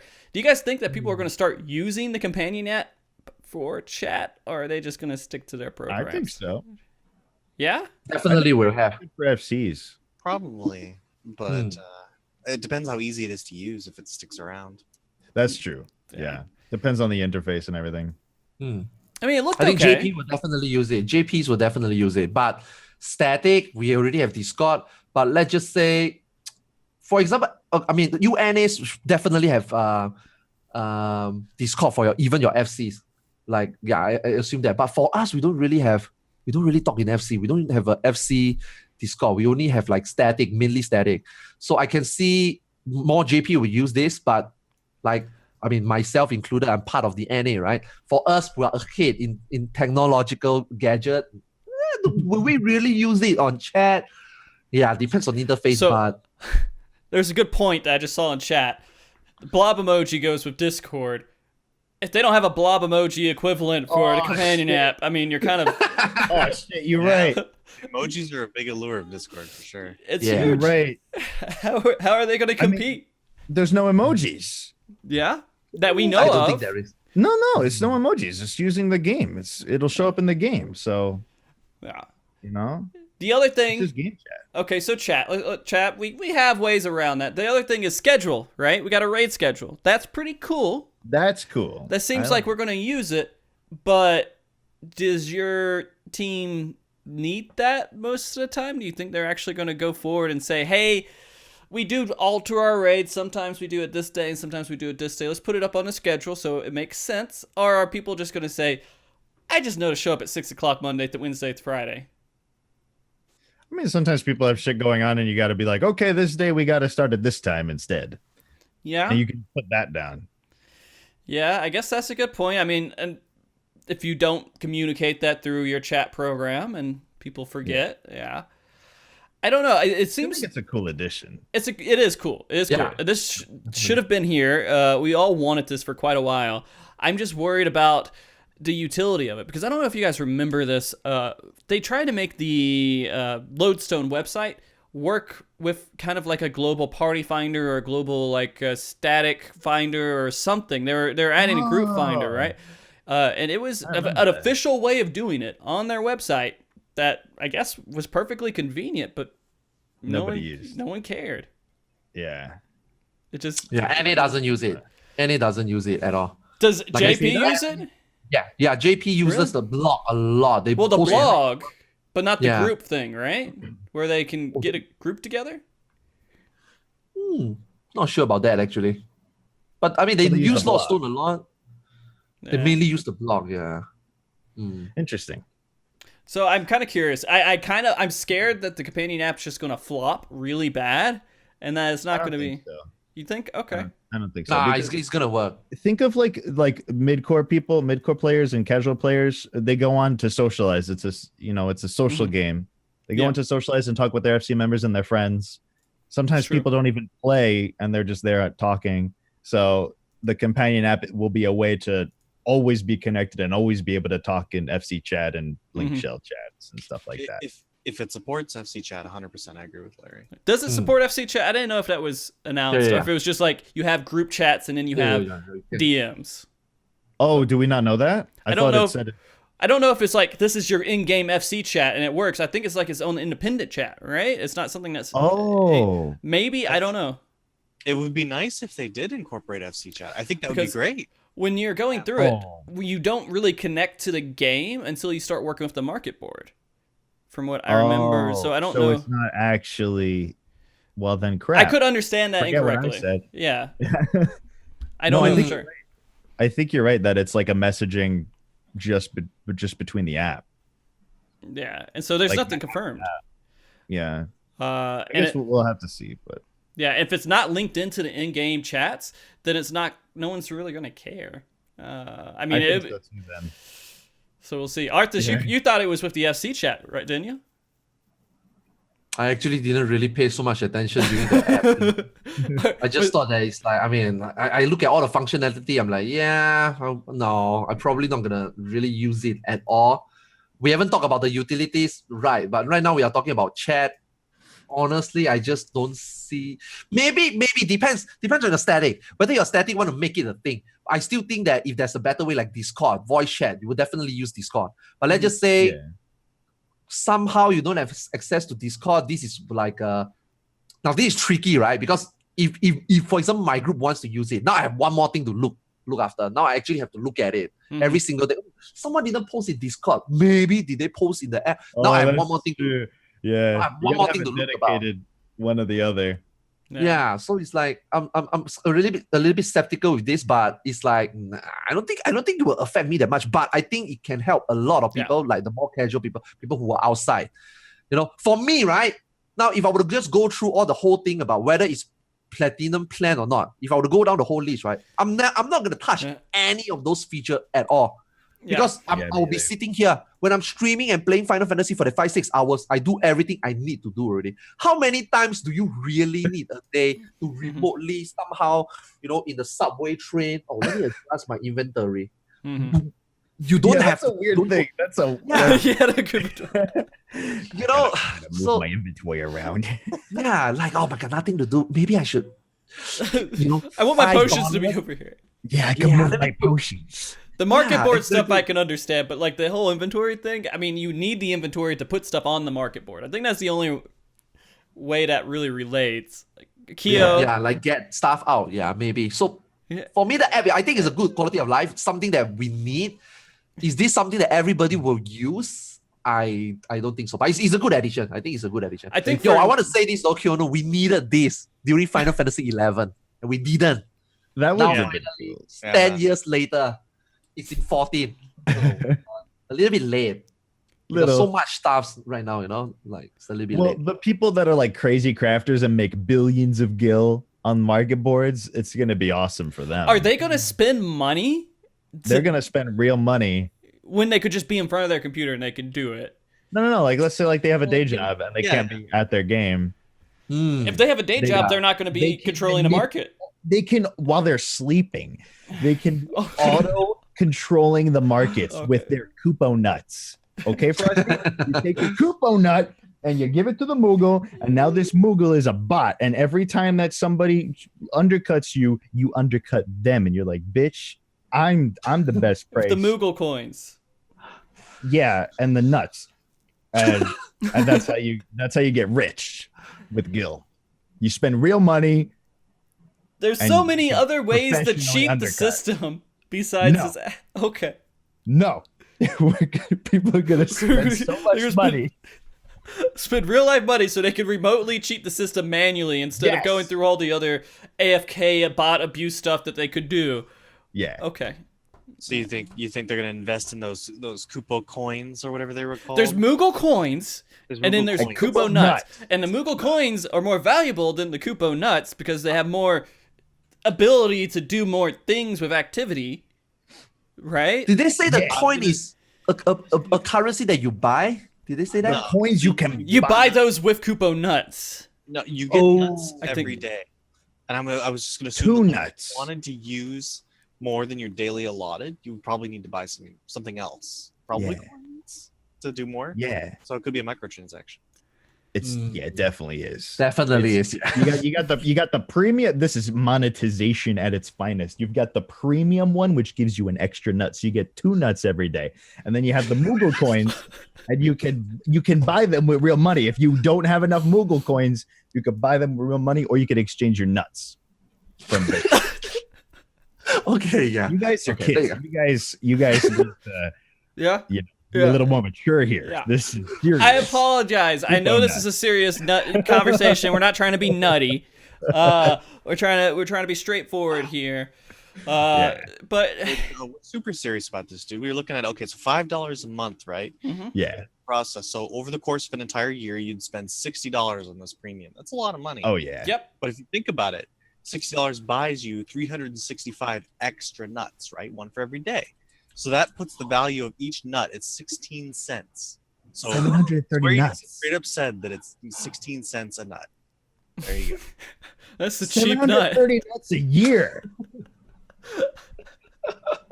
Oh my god. And you do a couple actions with the nut, right? Or I have no clue. So the other things they throw in here that's just kind of weird. They just said, all right, if you give us $5, let's just make it more desirable, right? Okay, you can now get a new retainer that's just completely not in your retainer max. You get one whole new retainer, and you get double your saddle bag, and you can do extra management for your retainer inventory and your saddle bag inventory. These 3 things are just, hey, you know what? You give us $5 a month. You're getting this, and you get some more Kupo nuts, right? Yeah. So they kind of, I think the only people that are going to do this are the big crafters that sell a lot of stuff on the market boards. I think it's for them. I don't see myself needing any. Do with it? I completely disagree. Really? I think way too many people are going to use this app and premium. I think it's going to be hugely popular. It will, yeah. And I will not understand why. Well, Yeah, same. I think everybody's going to use the app, but what would a normal person that doesn't use crafters and sells stuff on the marketplace all the time get out of the app, out of the premium? Like, some people like me, I don't get any extra retainers. Playing 4 years, I never get any extra retainer. My retainers were never real full because I don't craft. But I'm gonna say though, when I first time before they announced the price, when I look at the premium, I look at wow, you can get an extra retainer, you can get additional nut. Although I don't think I will actually use the app to do all the things that otherwise I could be able to sit here and do anyway already, right? But when I look at it, I'm like, maybe, man, maybe. But once they announce the price, I'm like, nah. But I can totally understand, like Kionu says, people will definitely. I can tell you there's so many Japanese friends that somehow they don't play the game as much as I do. They don't do as much stuff as I do. But some reason they always need the inventory space. They always need to have 24-hour access to the market board. They always need every single retainer they can get. For what reason? I don't know. Like you say, maybe they are crazy crafters. Not all of us play the game. They play it differently. But $5 a month for them to get all these benefits, I can see a lot of people use it. But like Kionu says, I would never understand why. Yeah. So there's a lot of people out there who just dump a lot of extra money on this game. They buy tons of stuff off the Mog Station. Like that's true. How much money can you spend on your sub a month? If you wanted to get all the retainers and you wanted to get this extra app and everything else. Get 9 total retainers, right? So what is that? 7 extra? So that's another $14 a month. Wait, one retainer is $2 a month? Yeah, I think so. Yeah. I thought it's $1. No, it's $2. So two USD. So we're looking at something like we can spend possibly close to $30 a month on Final Fantasy 14 for our subscription if we wanted all of the yeah. Okay. So we nearly double, triple our sub, so we have a lot of retainers and lots of little extra things to do with inventory. $360 a year. It's the only game you play. It's worth it. Yeah. I'm going to be honest. I think with the app and the coupon nuts and everything else, it's for the average player, that stuff's just going to build up. And eventually we're like, oh, we got some stuff to sell. You'll go in there and you'll be like, I have plenty of nuts to waste here. I'll just, whatever. I'll go in here and undercut people because I'm bored. I'm at work. And you'll have that urge and it'll go away and you just collect your nuts again throughout the year. And then eventually you just hit these surges where you use it. And it's not going to be a big deal. I don't think I'm gonna get it because the only thing, like the main thing that you get is you get the nuts, which are basically you just get the ability to auto undercut essentially, right? You get that ability to auto undercut and sell stuff on the go. Yeah, and then you get the retainer and you get the double saddlebag. I don't know. I don't think that's worth $5 for me. I will still install the app in case my static somehow wants to be funky with it. Yeah. And then I will just log in for the daily nuts. That's it. Will I actually use any of the function in there? Probably not. That's why I think a lot of people is like, oh my God, when you look at the Twitch chat, everybody is like, you look at the official channel Twitch, everybody like, pay to win, please stop this. I'm like, come on, calm down, man. You don't really need it. But I can totally understand if people want to spend money to get it. Like, we are just talking about subscription and retainer and the app. Like Kionu says, there is some people who spend ridiculous amount of money on Mog Station. These people, forking another $5. I mean, I'm already gonna pay for two. Like, I didn't know it was $2. Apparently, it's $2. I will pay for $2 for a retainer anyway. So actually, technically, I spent $3 more and I get double saddlebag, which is like a lot of inventory space, 70. You get one retainer, you get more nuts, you get more ability, right? I think a lot of people will definitely go into it, but you don't really need it. It's not really really like some people, I mean, it might be a joke, like pay to win, stop this madness. It's pay really to win inventory. Yeah. If you are a businessman, and Square Enix obviously have their numbers, right? Seeing the needs, inventory needs, everybody needs it. I never have problem with inventory, but everybody else have inventory problem. Everybody else have more than 2 retainers. Everybody else wants to be able to always access market, but with just these 3 things for them to come up with this app, wants to earn some of your money. I mean, it's not they are wrong. At the same time, it's not really like game breaking or anything. Maybe like Larry said, I didn't even know that you can actually do automated undercutting. But now, upon hearing it, if you really can, that's quite something for some people. I think. Yeah. I think there's something about automated buy stuff. Like if something goes up and it's a certain price, you can buy it. Like you say, like you want this item, and you set the price, and you're like, okay, if this item goes up at this price, buy it for me. I think it does that. We'll see. That's pretty neat. We'll see. I'm going to be honest too. When it comes to inventory and everything else, and like Glamour and stuff, 90% of my inventory for Glamour is I throw it away, and if I really want it, I just go get it again. I kill whatever I have to kill to get it. Pretty much, yeah. I know it takes it's a time investment, but 99.9% of the time, I'm not going to give a shit about that gear, and I'm never going to use it. And so unless if there's no other way to get it, I throw it away. I'm trash, guys. I'm sorry. I'm Glamour, horrible, but that's ultimately it's going to be good because it's just going to funnel more money into the game. More things to funnel more money into the game is good. So. All right. So now that we're all done complaining about that, there's a few other little weird things to go over. They're adding in the cross-world link shells that we're all looking forward to, but they're putting in a 64-man cap on it. It's going to be good for a cross-world raid. Yeah. You get an LS for but it seems weird to put a cap. I guess it's something with the server. Yeah, I guess it's like test resources or something. I don't know. Because this was what I was looking forward to. Thing. Yeah. But I mean, you have multiple servers, and having a smaller link shell for more people, like a bigger pool, seems kind of. Oh, that's you're right. Yeah, it's true. But I guess like they want to just test to make sure it works before they go forward with it. But yeah, I think they said that. Yeah. But screw it. They're looking for more employees in Japan. That's a good sign. If you guys watching the show, you live in Japan, there you go. Go work for them. Job alert. Yeah. And there's this weird thing about where he was saying Yoshida went to Saudi Arabia. Okay. I didn't get any. Yeah. Vacation? I don't know if it was vacation or what. I wasn't scouting. Yeah. I don't know what that means. Are we looking for oil? Yeah, we need that. I don't know. Investing?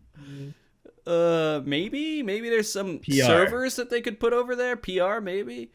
That seemed mysterious. There's just such a random thing to say.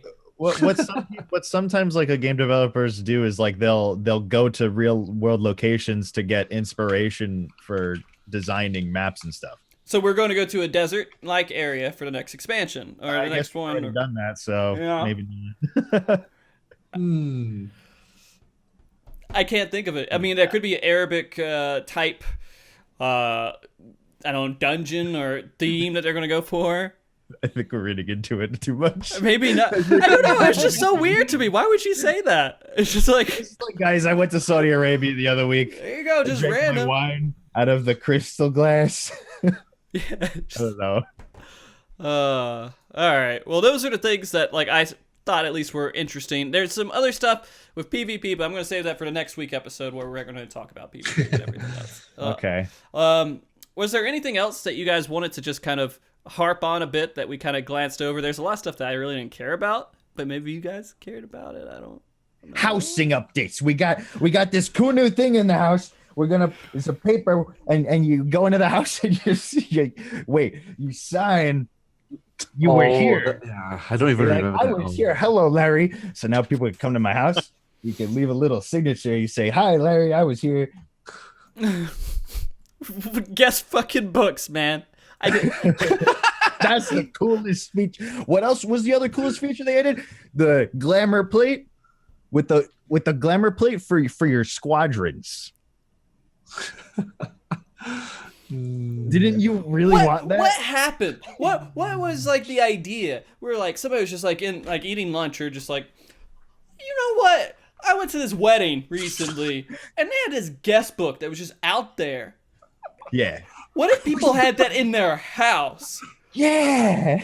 And they could sign it. People would be like, "Oh man, they left me a note. This person came in my house and they were like, oh hey, cool furniture, man. Your furniture was really cool." And then they left. But don't you think that this might create some nice memes on social media? Yeah. Somebody can just go to your house. I'm and excited. your guest book. And they're just gonna leave penises or something. They're gonna I was gonna say you visit the person you don't like, and Yeah.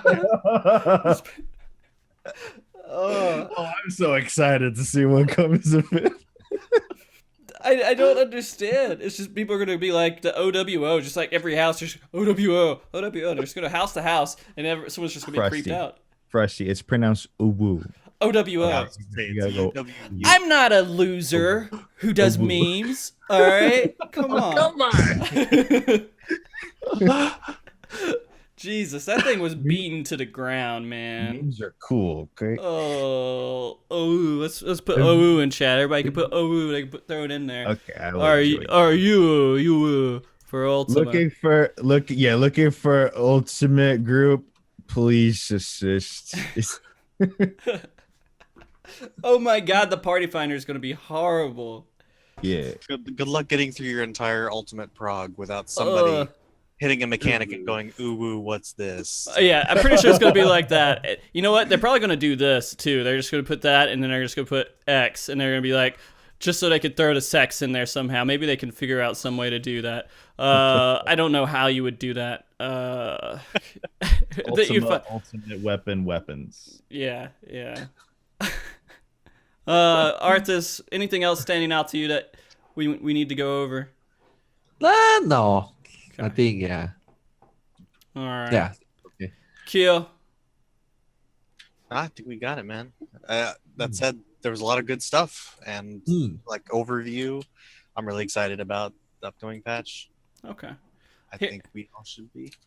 I think everybody should be as well. I mean, jokes aside and everything else, there's a lot of stuff coming, so there's a lot of stuff to do. There's something for everyone in this upcoming patch. They Yeah. hit every like category, I think.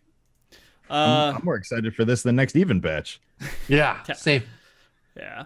Really excited for 4.3. More excited than you would be for Sephiroth, man? I don't. Well, Sephiroth was there. Yeah. Genova for 11, and then 12 is Sephiroth. That would be good. All right, so there's a couple of questions I'll just ask from chat that just kind of happened during the show. One was for Larry. Are you going to apologize for undercutting? This is from Fable. No. You're just going to do it more with the app. Keep doing it. I'm going to use my Kupo nuts. Kupo nuts to do it. To undercut. And I'm going to set the auto to undercut by 1 mil at least. Not by 1 go. Zeppy wants to know this from you, Kyo. How hyped are you for Prague for UU during summer and hot weather?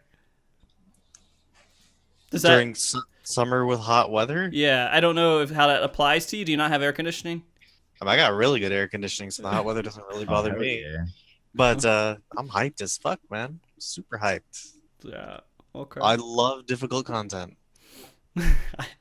I think it's funny because I never did Ultimate, but I'm still glad it was implemented so I could see people do it. So I hope this is the same situation. For the game. Yeah. Good for the health. Arthas, this is a question from Timmy. He wants to know, what are the benefits of Twitch Prime? Oh my God. Please. I'll do the sales pitch here. Yeah, just go and check out one of the clips. I'm pretty sure everybody There's 1,000 of clips there for you. If you want to go look and see Arthas sell Twitch Prime. He's done it 1,000 times. My God. Come to my channel. I'll sell it out for you, you know? Yeah. I'll market it for you. I heard if you have Amazon Prime, you can connect your account to Twitch and you get a free sub that you can just give to someone. Yeah. What? That's no way. That's amazing. It's free money. Harold Saxon, or Saxon. He asked about the caster show. To be honest with you, it is getting close to Ultimate time, and I think when we get closer to these kind of things, I could probably start rolling out some PvE related shows with maybe a caster show, tank show, healer show, just range DPS show. So it's possible that we will have a caster show or something similar to that realm coming up within the next a few weeks or so before the release of Ultimate, because why not? It's a perfect time to talk about it. The other question is for everybody. This is from Ryan. Do you think that Ultima will go through phases such as the Realm Reborn, Heaven Wards, Primals, Raid Primals? We talked about that a lot, actually. We said that. Yeah. If you guys want to know the answer to that, check the VOD out after we're done here. It's somewhere around the beginning of the show. We talked about Ultimate, and feel free to go through and listen to our 30, 40-minute conversation about that. We like Ultimate, so. Yeah. All right, so I think that's pretty much, we're hitting our 2-hour point here. We can start doing all of our goodbyes and everything. I feel like this has been a really great show. You guys have been great. Even though I couldn't see your face, Keo, it kind of saddened me a little bit because I like looking down and seeing it every once in a while and be like, you know what? Life's not so bad. Life's good. You just have one of those faces. You look at it, it's just like pleasant. I feel calm. I see you, and it just calms me. I don't know what it is. Right? Am I wrong? Just have a calming face. He has a calming face. I look at him, and I am calm. I feel like all the horrible things going on. Inspirational talks. Yeah, you should. Maybe that's our next one of our next Mog Talks. I'll go ahead and write it down. Inspiration or a motivation chat with Keo. Yeah. Oh boy. Yeah. All right. I'm down.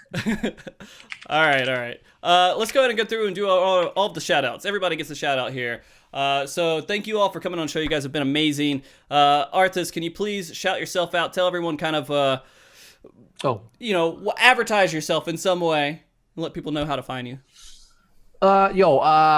This since Eureka, this 1 month, I would like to give shout out to the Final Fantasy 14 community. Like this 1 month, I've gotten like a lot of new viewers, people coming in, asking questions, hang around, getting a lot of massive support. This especially 1 month. I don't know where you guys came from, but this 1 month I've been, it's been really great. Makes me feel very happy, even though there's a lot of downs, the YouTube comments making me rethink my life, But yeah, it's still good to see that, despite me being who I am, what I do, and still getting lots of support. So I would like to thank every one of you who are in the channel, who are has been helping me grow a little bit, helping me make me feel more motivated. And yeah, I will be can't wait for 4.3 like everyone.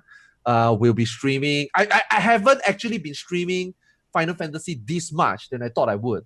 3.0, I'm basically just streaming Raid, and then odd patch, do other things. Raid, odd patch, do other things. Right now, I never thought that 4.0 I can stream consistently. So thanks for all the content that Square Enix somehow is pushing out, and yeah, thanks for hanging out. For consistently these 2-3 patches. So hope to see more of you guys soon. Obviously, hey, yay, thanks. Perfect way to end that. Keo, I'll go and do you next. Thank you for coming on, man. You're always awesome to have on. Can you just tell everybody where they can find you if they want to find you and they're interested more about who you are? That's a tough act to follow. I have been trying to get back into streaming raids lately, but it's been a slow go. But you can find me at twitch.tv/Kionu. Also a Discord, if you didn't already know. Our Elysium Discord is public, so it's really easy to find me through that because there's like 1 million Kios on Discord, but that's the best way to reach me.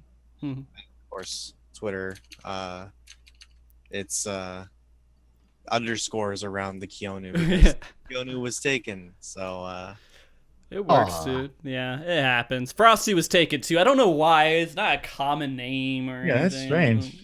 It's like a 50-50 when I register for anything that my name is taken. But yeah. That Frosty TV is also taken. The other time I shout out Frosty TV, I'm like, wait a minute, this gotta be That's some other dude. That's why I had to put Frosty TV He has stream. the underscore. Yeah. For Twitch too, Frosty TV's taken. But for Twitter, it's Frosty TV's taken. I just threw stream on the end of it because I was like, screw it, I don't know what else to do. That was 3 years ago. So I don't know. Wow, we got to find that other Frosty TV and make him delete everything.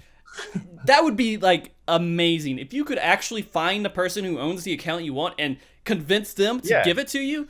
That would be 1 in a billion. 1 in a billion. Find them. I'll do my best.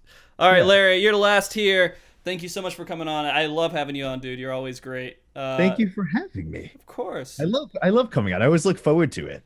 So like Arthur said, I couldn't sleep. I'm glad I'm affecting people's sleep. It makes me feel good inside. I dream about Frosty in his white shirt. Oh yeah, so good. All right, tell everybody where they can find you. I'm Larry. Hi. I didn't have to worry about people taking my name. It's true. I think it was actually kind of hard I wanted to put Larry in the name, and then I was like, well, what the hell flows after Larry? Barry? Not many words flow after Larry. It's difficult. So yeah, okay. I figured it out. But yeah, so I'm Larry. I make YouTube videos and I stream and stuff, and I post memes on Twitter. Follow my Twitter for memes. Mm-hmm. Yes. So thank you for having me on. It's always so fun. Of course. And there's Larryzaur for a lot of your stuff. So it's Larrzaur. Yeah, okay. That's everything. Yeah. Everywhere is that. There you go. Well, guys, thank you so much for watching the show. I appreciate it. I'm going to go in and do all my shout-outs. So everyone that came to watch the show, I really appreciate it. All the mods out there that are hanging out in chat. Andre Kane for letting me use the cover that he was doing for the intro and the closing. Blizzana for letting me do the artwork, or having the artwork on the show here. And also, if you guys liked the podcast, here's my little sellout part. Feel free to follow the channel. If you want to see more of it, consider subbing to the channel using your Twitch Prime, which you guys can all have access to, unless if you're already Twitch Prime to one of these wonderful people on the show.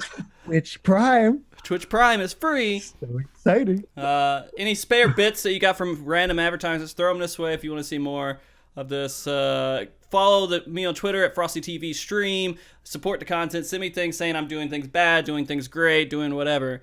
If you guys want to do fan art, you want to do fanfics with me and Layla, or fanfics with me and Larry, go ahead.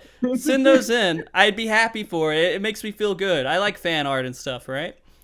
You want to write some fanfics? Want to write some fanfics? Feel free to.